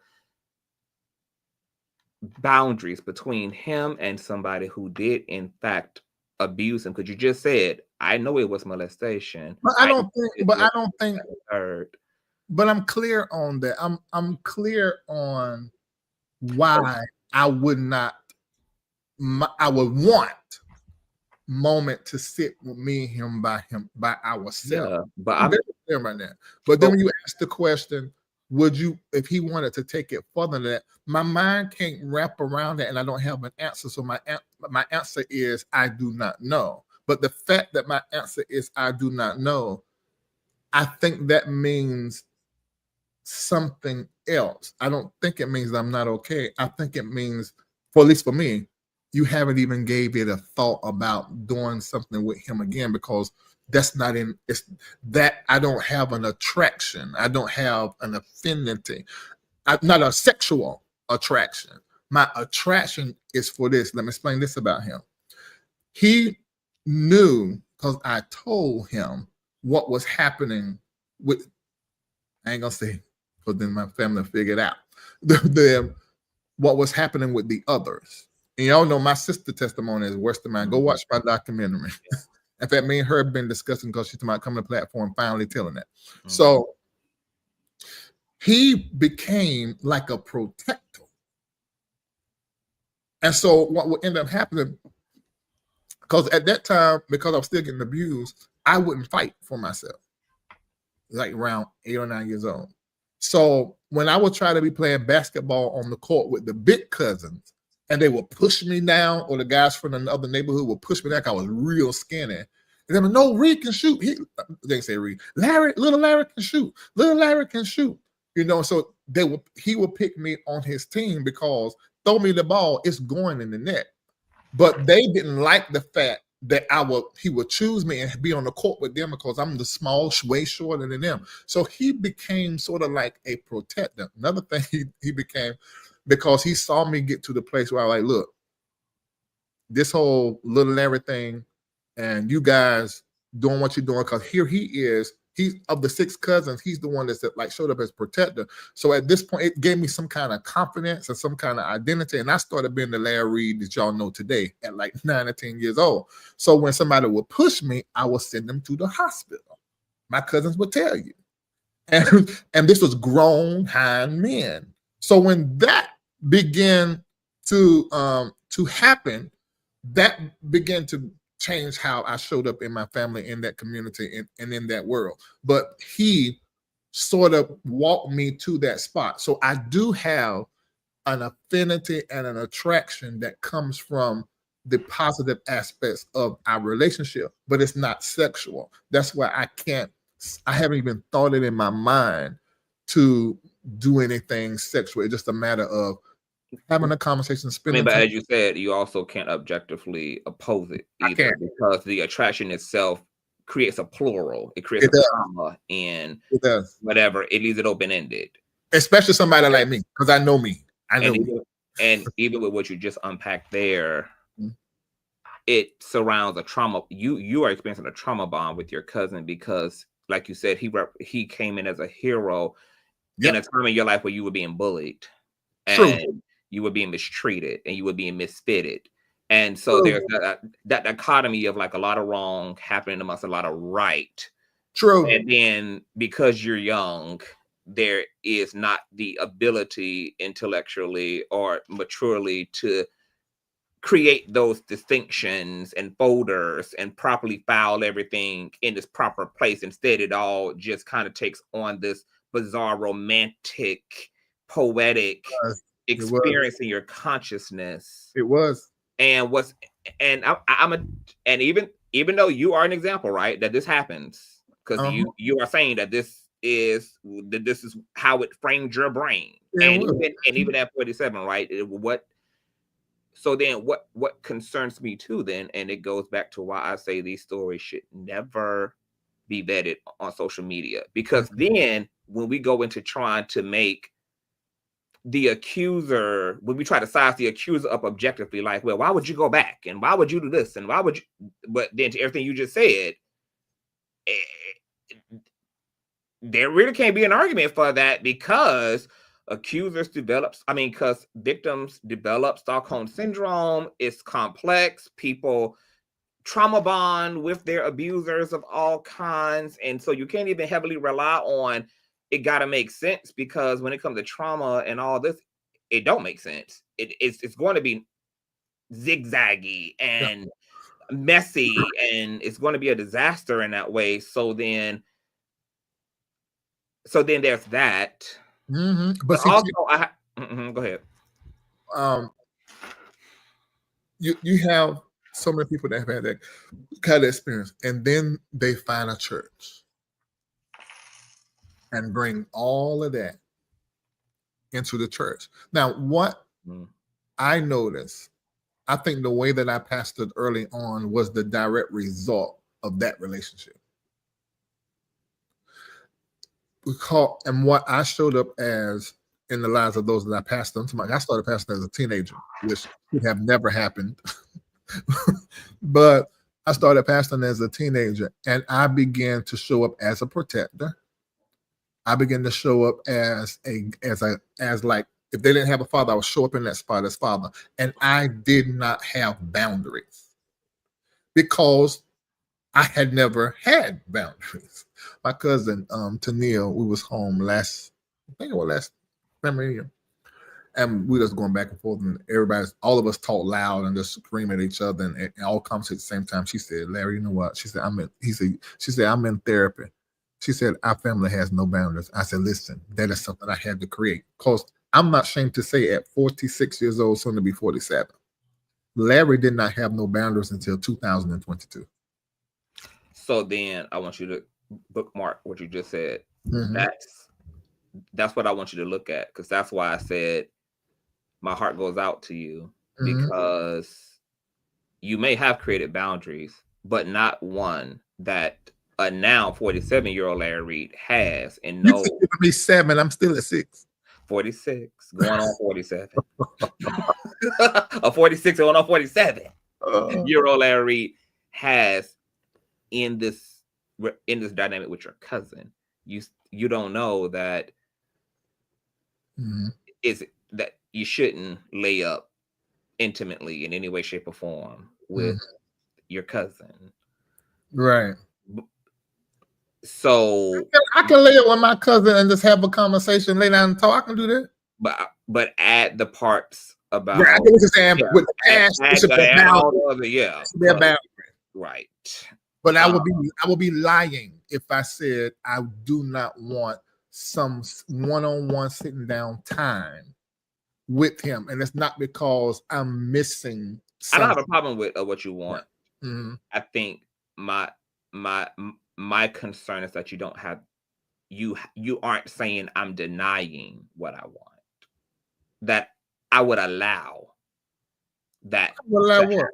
That you would allow him to come in, like you said. Yeah, and I would. y'all lay up. And you think, and you said that you have no idea, and it could potentially. I'm not gonna say that it could become sexual. I'm saying what I am. Oh, I see why you're saying that. Yeah. Let me clarify. I asked you, specifically. I got you. What I'm saying is that don't come across my mind. That's not in my mind concerning him. That's what I'm trying to say. So yeah, there's that. So that's why I said I don't know what to say. Because then you ask me, would I? I'm like, and the fact that is not an emphatic no, that could point to a need of placing a boundary. I put a boundary on everybody else. I haven't put a boundary on him. Still, it's not a. I haven't put a boundary on him. Still, and that crazy? And that's happened. No. It's not crazy that you haven't been able to do that. It's crazy that your paid therapist failed in helping you to establish. Well, we ain't getting into my paid therapist was a woman and wasn't a gay man. She qualified as a therapist, and you was working with her around all this, like you said, and she really went around this. Okay, well, you said that you have played with all this, and y'all did all this, so y'all dealt with it. And somebody said, "Stay away from him. He's not a bad guy." Larry, he's really not a bad guy. Y'all not gonna do that. He's not a bad guy, and that was in the past. And we were both children. Larry, y'all wanna make. I think for the grown folk who gonna listen, I don't think their point would be he's a bad guy. From him, okay. I think what's more realistic, because we already said right in this discussion that you can't change love. Whether people hurt you, harm you, leave you, save you, if you love them, you love them. Nothing changes that. The circumstances, how they treat you, how they don't treat you. I don't know if I love. You just said it was your first love, Larry. You just said you didn't. That it took you a while to realize. My first love, but I'm talking about now. Larry, you just said the man could come into your house and y'all both grown men. Yeah, you would love to lay up with your first love because you realize that's what it was. Because I feel like the conversation we had over the phone, it should have been in person. I feel like that should have been. And y'all can do that with him sitting in one chair and you sitting in the other, and not being in. Yeah, but I think your gay is bleeding over on my story. No, you can look at the chat. Should we ask the chat? We ain't gotta take my word for it, because don't put it on me like I'm over here like I'm over here hearing something. No, it's just the way that you see it. But I do not. Because my gay don't have shit to do with nothing. Matter of fact, because I'm gay, I should be saying the opposite. I should be saying, it ain't nothing. That ain't what I'm saying. No, but I don't agree with that. And you gotta remember, Larry, I want you to hear what. Okay, now if you want to correct, I'm fine with you correcting it if you realize what you have said. You said what I am not saying. I can tell you that. Okay. What I am not saying is that I'm interested in a sexual relationship with the person that violated me as a child. That's not what I'm saying. But you also said you did not negate that could possibly come out of y'all laying up and spending quality time with each other. Right. When you ask the question, when you're gay, ask that gay question. That's what that was. But I'm glad your gay did ask that. Like you asking, boy, whether that man came or not wasn't about no gay. It was about extracting information. I'm extracting information. I don't give a fuck about it. But I'm glad that you're gay or whatever. Ask me the question, because what I see is I have not. I've healed that, moved on, respect him, even love him, but I haven't placed the boundary. Yeah, and that's all I'm wanting you to that is interesting. It's very interesting. because I haven't even. Nobody ever asked me the question about him coming over and all that. But yeah, I haven't placed the boundary there because of distance. And that is not good. your volume gone. I can hear you. I don't know what happened. I can't hear you. Can y'all hear Conscious? Someone said Larry is comfortable enough to sit and talk without going back. Listen, hello. You back. Okay, all right. No, I was saying that nobody can do this but CTV. This is what CTV, what the fuck CTV is. Can y'all hear me? Give me a one in the chat, CTV. You see, Larry chats with a lot of people. Ain't nobody got. Here we go. Y'all know what he talking about. Ain't nobody got. Nope. Don't fill it in. Ain't nobody got that juice. Is my point. Ain't nobody got that motherfucking juice. Okay. First of all, let me say this: the kind of conversation that me and you have, I do not have with nobody online. Period. Are you having an offline period? No, I'm okay. The conversation that me and I'm you an offline character too. Right. The conversation that me and you have, I do not have with nobody online or offline that I met online or know from online. When y'all see me go on people's platform and talk, but you brought it up. No, but that ain't the reason why I brought it up, to establish the uniqueness of you and I. I don't but everybody should know that and see that and understand that. Hold on, Michael asking what I'm doing about to tell him on your platform. Can I caution? But let me say something about the specialness of our relationship. Let me say it, since everybody thinks, because Conscious is the way that Conscious is. Y'all be trying to downplay my love and like for Conscious. So let me make this very clear. Okay, hold on, Dr. Reid. Hold on. Hold on, Dr. Reid. Hold on. Okay, hold on. All right. Me and Consciouztv are two different people. He's a very, very, very heart emotion guy. I'm cerebral. I'm a head guy. And many times in this YouTube space, you've seen him use his heart and his energy to fight. And y'all will say for me, but really it's fighting for what is true and being objective and looking for what the truth is. He's done it for me. He's done it for countless others on the internet. It's who he is. He's passionate. Me, if I care about you, I am going to show up for you in the way that I show up.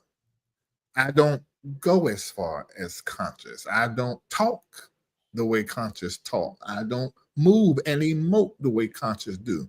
But if Conscious needs me, even if he don't need me, I am accessible at all times.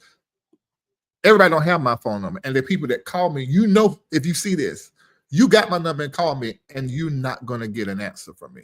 And I'm going to return your phone call a week later.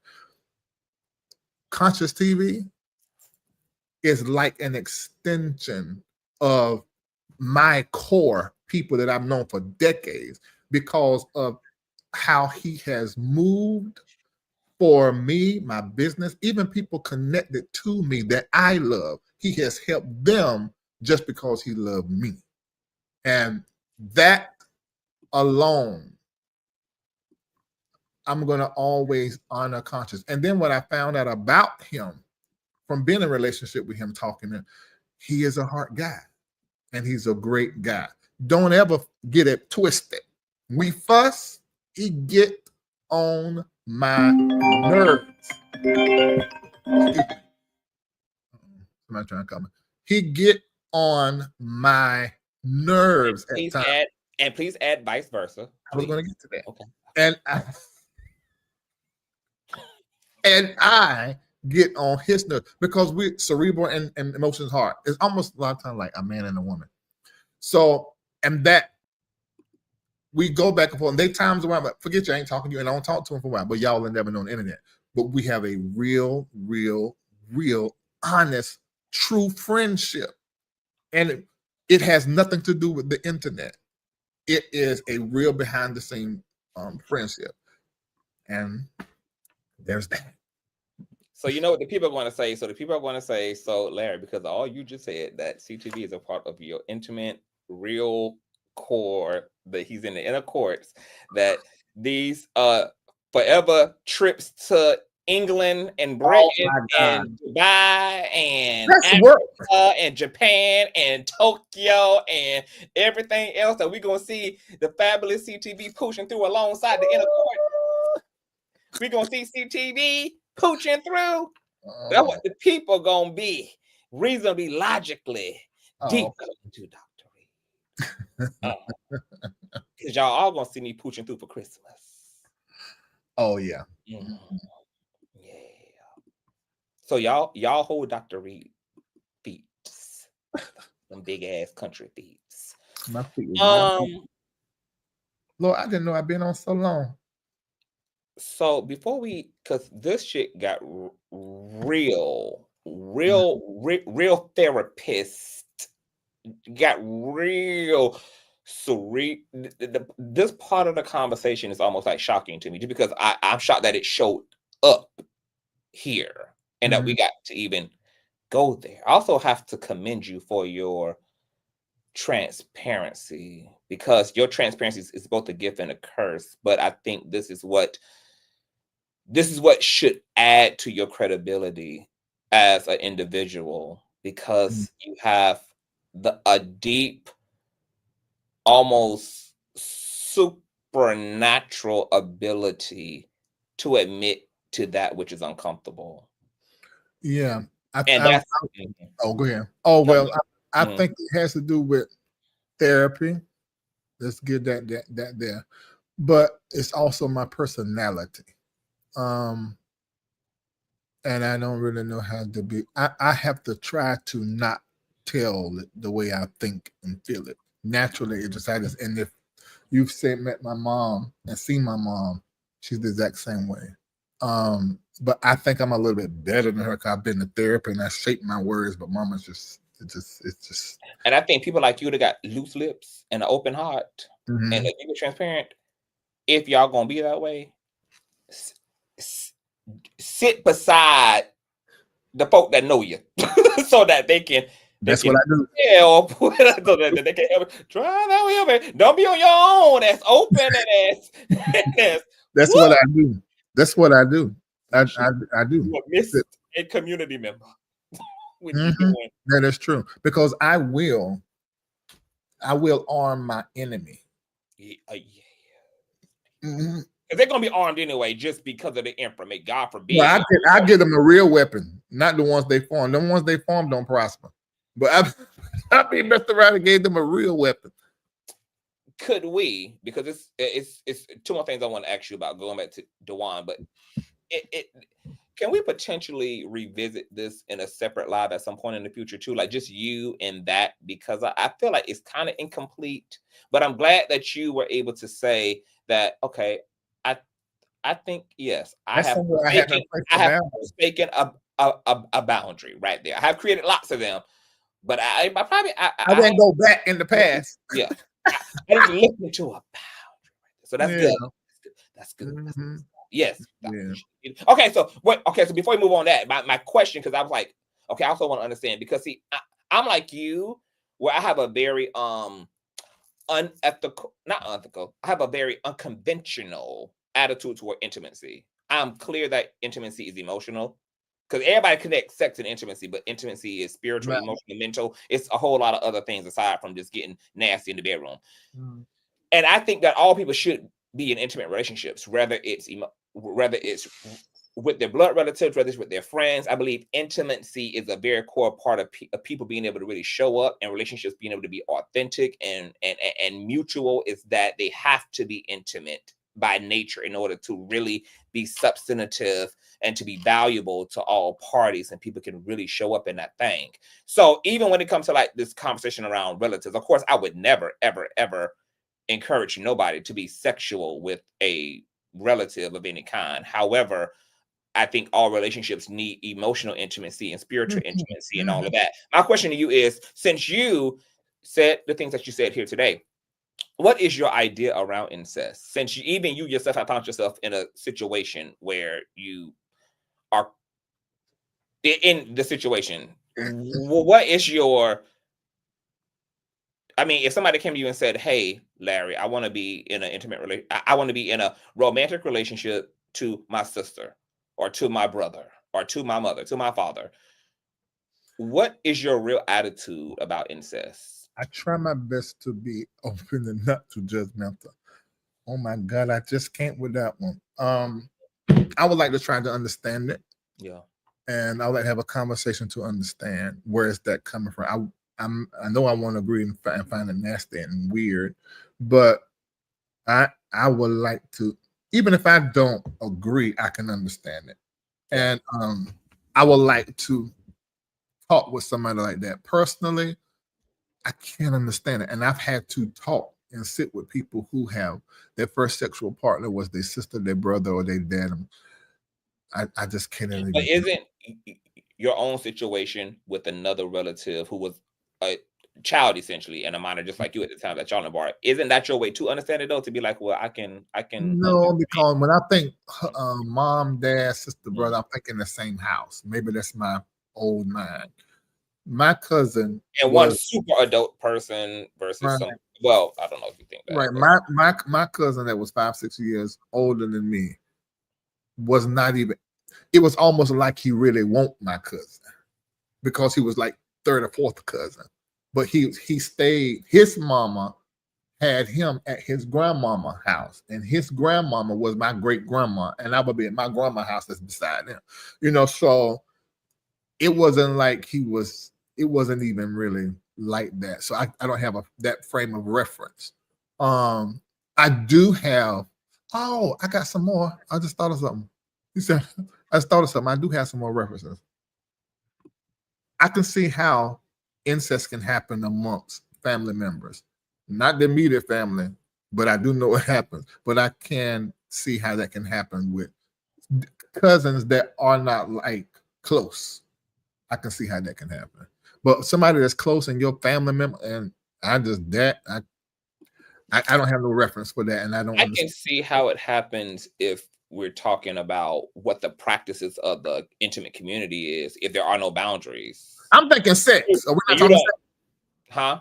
I'm talking sex. So we're not talking. Yeah, I'm talking about sex too, like a whole, like like a whole engagement of sex and emotions. You know, we got that in our family. We got cousins that married each other, had children. I know what I'm saying. So, yeah, but because we're like nasty then, it's nasty now. Because, like you also said earlier on in the conversation, you were talking to another relative, and they were saying, "Larry, we don't have boundaries." When there are no boundaries in a system, and then you're nested and isolated into that system, and that world is all you know. However, the gatekeepers of that world have framed the rules, whether there's a lack thereof or whatever, is what becomes your normal. And that's why we call it like intergenerational transference of trauma, and how it becomes a pathology, because it's just a pattern and a cultural socialization that creates. Huh? You see that? Jay-Z named in great lawsuit with Diddy of a 13-year-old girl. If anybody can find that, then send it to me. Because, sometimes people come in here saying all type of shit. It ain't true. It ain't true. So, yeah, before it even get all riled up. And we're not surprised, because we've been saying that Jay-Z time was coming. So if it done came, then here it is. I ain't surprised. What that mean? Huh? Oh, my God. Jay. And anybody else corroborate whether Jay-Z has been... Okay, hold on. So I got two more things with this lawsuit, Dr. Reid. And then we can wrap. I got to go. I done been here something 59. You got to pay me. You done been a lot of places longer. So please. I haven't. I had two more questions. It looked like it was Israel. What happened? Send it to me. What happened? Oh, wait, sad. Hold on. I think it was in T just sent me. Okay, no, that's something else. Send it to me, Larry. If you can send it to my Instagram, send it to my Instagram. Oh, wait, somebody might have just already sent it to me. Oh, yep, I'm looking at it now. Oh, my God, I might have to go live right after this.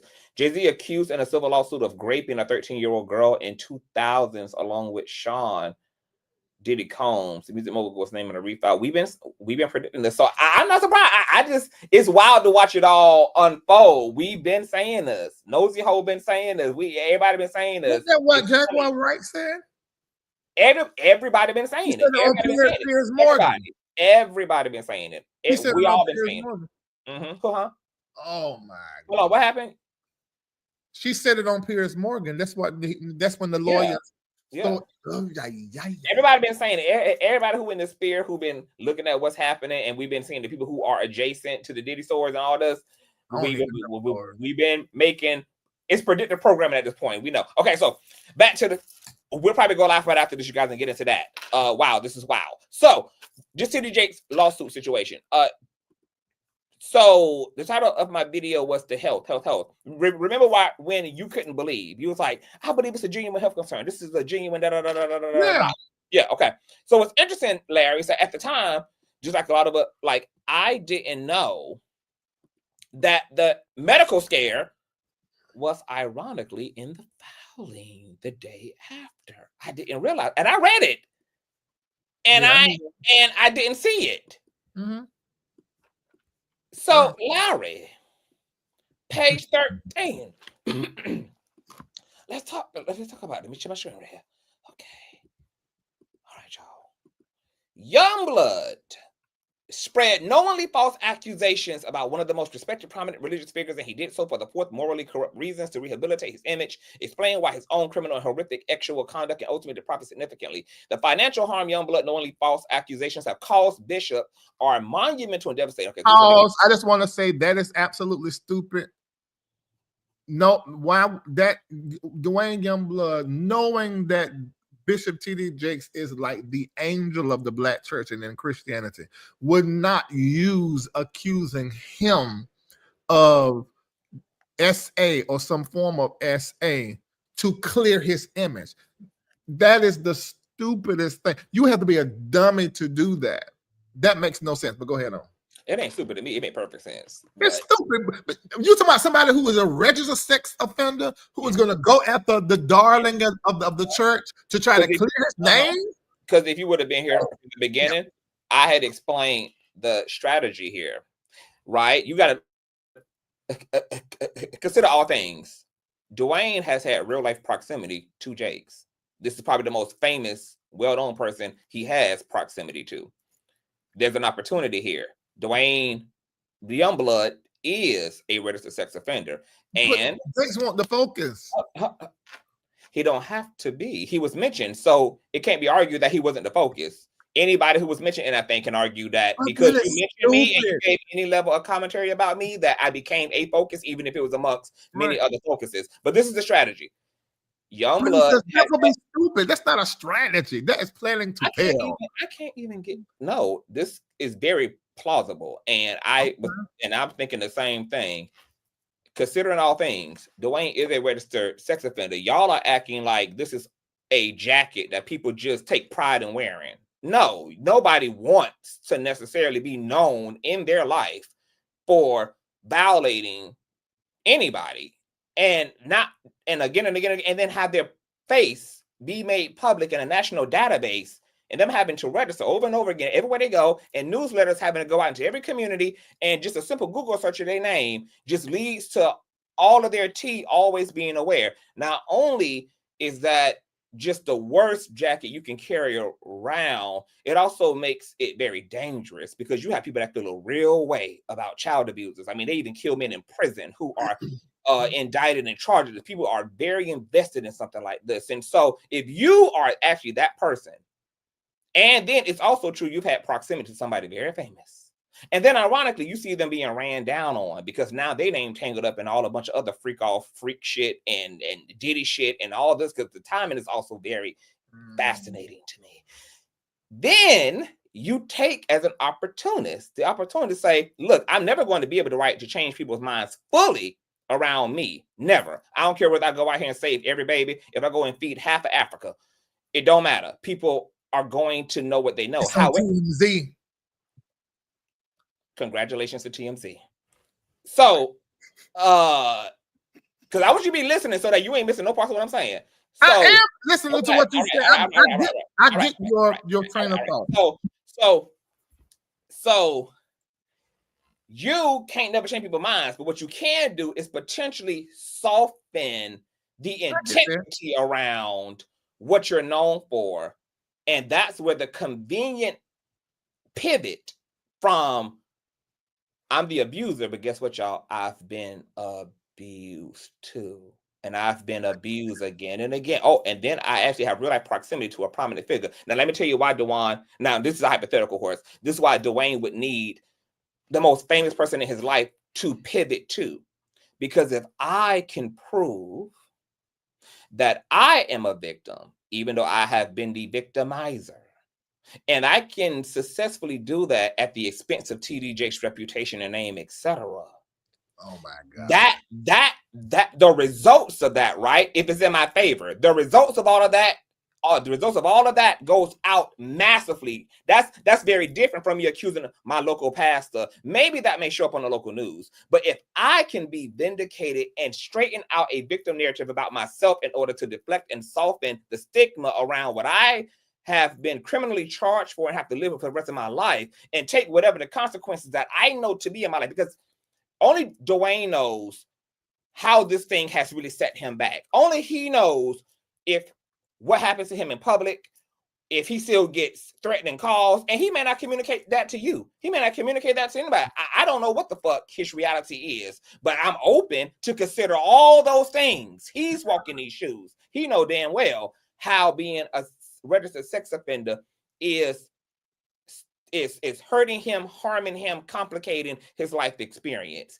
So grifting off of a well-known person is a great opportunity, because whatever the results are, especially if they're favorable to Duane, it goes out. The results, the outcome goes out to the blogs, the world, the Google, the internet. It goes out into households, because as Jake said, over 26 million people collectively from all the platforms and all the numbers and all of this, and it going viral. 27 million motherfucking people done heard this shit about me. That makes sense to me, Larry. That makes perfect strategic sense. And that's because you're a strategist and you think right. And I'm not the only one that exists. I'm considering if Duane is also a strategist. Okay, I got you. But to me, that is, if he had came to me with that plan, or somebody came to you. No. But I do PR work. So yeah, but you don't do. If somebody came to me with that plan, I said that's stupid. Because you're not gonna let him lie, and you already said that. I'm not gonna let nobody lie on nobody intentionally. I'm not. No, I'm talking about if I not Larry Reid lie. I'm talking about if I was a PR firm and I was trying to help him clear stuff, I would say that's a stupid plan. That makes no sense. You being a sex offender, you cannot be the person to bring Jakes down or just to use Jakes in order to sort of clear you. That is a dumb plan. You cannot do it, because he is America's beloved, the world's beloved black pastor. To me, I agree because I agree that no, it's not really dumb as a plan. It was dumb as an execution. And that's why I said Duane should have first and foremost worked with a PR person to restructure his image first and foremost to the best. But that's not what he was trying to do. He was just trying to tell the story. That's where me and you differ. You assume that wasn't what, and I'm assuming that is possibly what he was trying to do. Oh, okay. Yeah. For me, it is what he might be doing. But I'm just saying that even if that ain't what he's doing, as you said, a strategist, I completely understand the game in this, considering Duane's plight as a registered sex offender. Right. But he would have if legacy now. If I were going to do that as strategy, I would say, don't go to Larry Live platform to do it. Go to this platform. But that's my issue, right? And that's why I always tell people you need PR, because you can have a good idea, but if you don't know what the fuck you're doing and you ain't, you need to get with people who know how to do what it is that be done. And that's even why you have said people need to come to you, because you understand the way shit can be navigated and straightened out. If you're on your own, you might. Just like you've been screaming from your platform, Jakes, you done fucked the thing up, child, because you done impulsively went and found this thing. I wouldn't have told you to do that, because like there's a way to have dealt with this. There is. In a way. And so Yes, so strategist is important, and people do have ideas, but yes, it can be argued. This was I am arguing that Duane, you should have did some other things prior to Yeah. just If the that's way what you he did. wanted to do. Yeah, if that's what you want to do. Okay, but let's get to the medical scare thing situation here, because that's why I have. I want to hear. I need for you to go study on this stuff and to go live. I need to know I'm about going this. live right after this. I'm going live right after this. But this taking so much time on this. I don't give a damn about Jay-Z. I ain't got time to do the next. That story gonna be here for the next week. I ain't in no rush because I came here to do this commentary. So I want to complete this. Do you need me? I'm hungry. I need to go eat. Yes, I need you, because this is the part that you also be like, I think it's genuine. Okay, here it is. Verse 7 of Jakes' lawful. Did you say verse? Go ahead and step your calling. Verse 47. Verse 47 out of the Jakes Ecclesiastics. In addition to, or even more devastated than the millions and reputational harm Youngblood has caused, Youngblood's lives have put in jeopardy the critical philanthropic missions Bishop Jakes spearheads, and has likely impaired significantly the benefits that the recipients of such efforts receive. And Wells Fargo. Huh? That's Wells Fargo that he's talking about. And Youngblood's intentional malicious lies have taken a substantial emotional and physical toll on Bishop Jakes. On November the 24th, the day before he filed this action, Bishop Jakes suffered a medical crisis on stage in the middle of his Sunday service in front of the entire church. Bishop believes with all his heart and action. Okay, so back to this question I already know what you're going to ask. Yes, because remember, you was trying to give Jakes the benefit of the doubt. Like, I do believe it. The fact that they listed this medical crisis in the suit about 24 hours later. I'm going to ask you once again, Dr. Reid, and I'm going to ask you. Look what you're doing. Oh, my God. I'm going to ask you again, Dr. Reid, based upon what you now know and what's going on, and you see this medical crisis. So, because now they have officially are using the medical crisis as a way to imply this is a part of the injury and the pain and suffering, the reputational, that all this is impacting his health. They have now done that. What are your thoughts, Dr. Reid, about as it relates to Bishop Jakes' counsel putting and inserting into the complaint about his medical crisis the day before he filed? That lets me know one thing,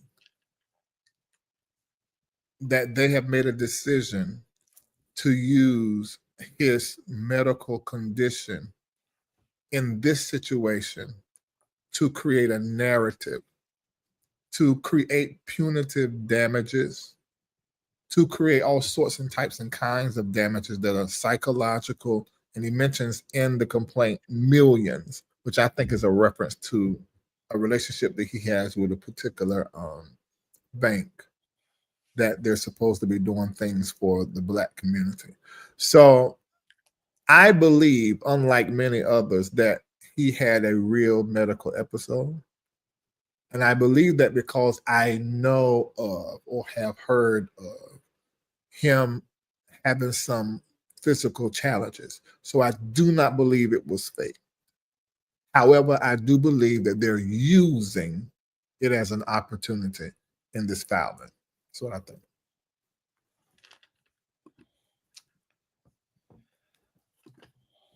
Jakes, I hope you know. You think it was fake? Jakes, if this ain't a cliff sign, baby, that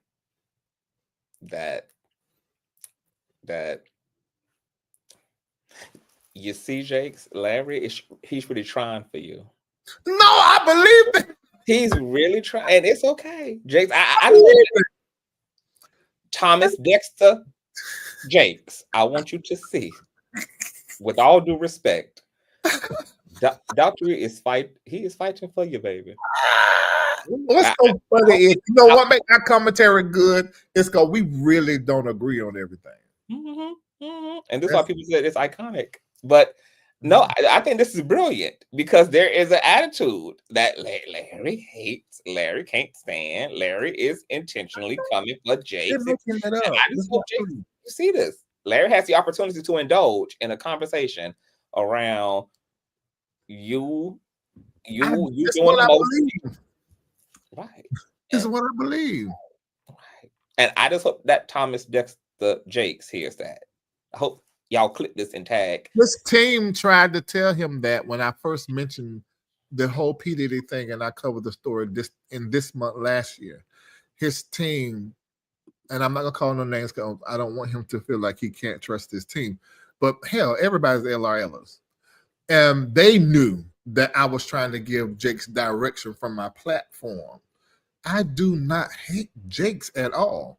I do not like the things that he's done to people, but I don't hate him. And I know how to not like what you've done to people, still like you, but don't approve of your actions. I know how to do that. Absolutely. And I hope that he gets that, because he feels away. It's clear that he feels away as based upon the things he said. He believes that, you know, you and Duane got it out for him. So I hope he hears this, hope he sees this.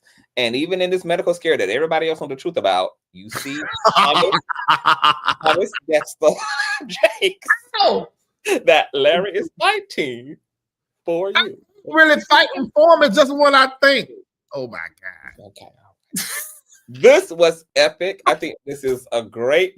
That's all I want to ask you about on the end. Oh my Lord.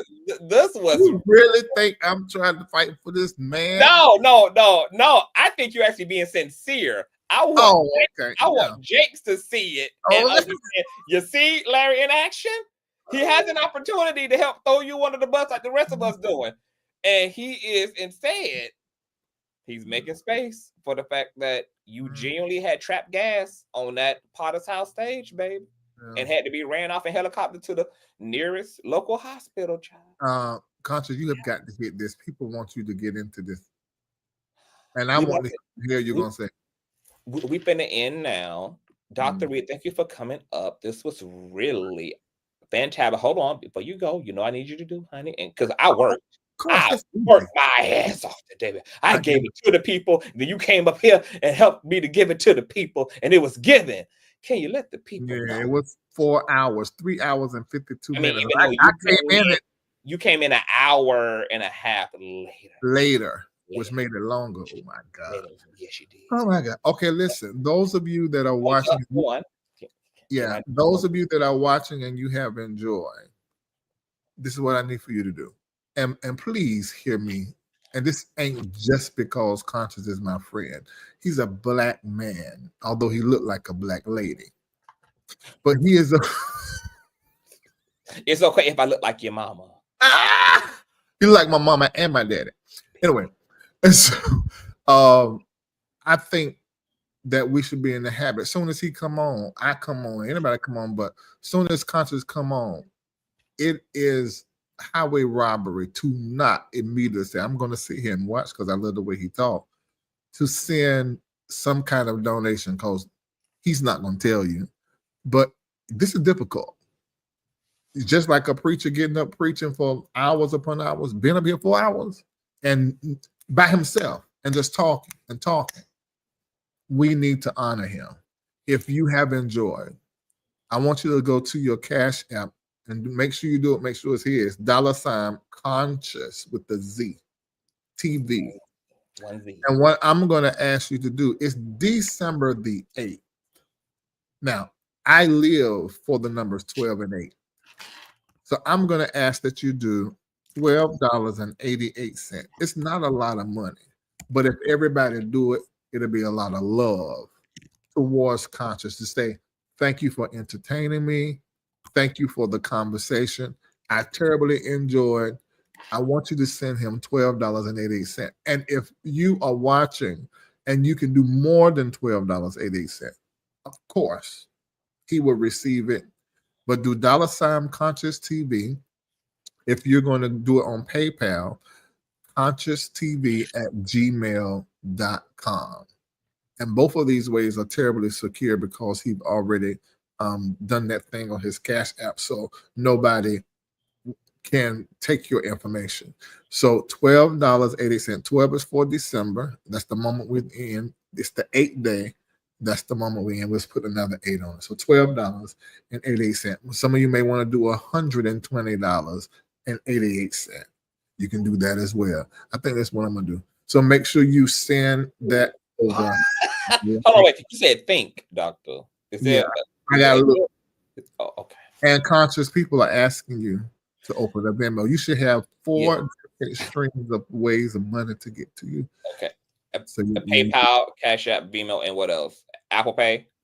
Yeah, definitely. Well, you know, Apple Pay sometimes they get people too much information. Yeah, that's good enough. 3, Cash App, Venmo, and PayPal. Okay. Right. I'll do right. that. Tell me who's sending you money. Can you tell me, read their name for $12.88? Church nosy. I'll see that. Sure. No, you have to honor them and thank them. People send you money. No, you said tell you. You ain't said tell them. Oh, that's what I meant. That's what I meant.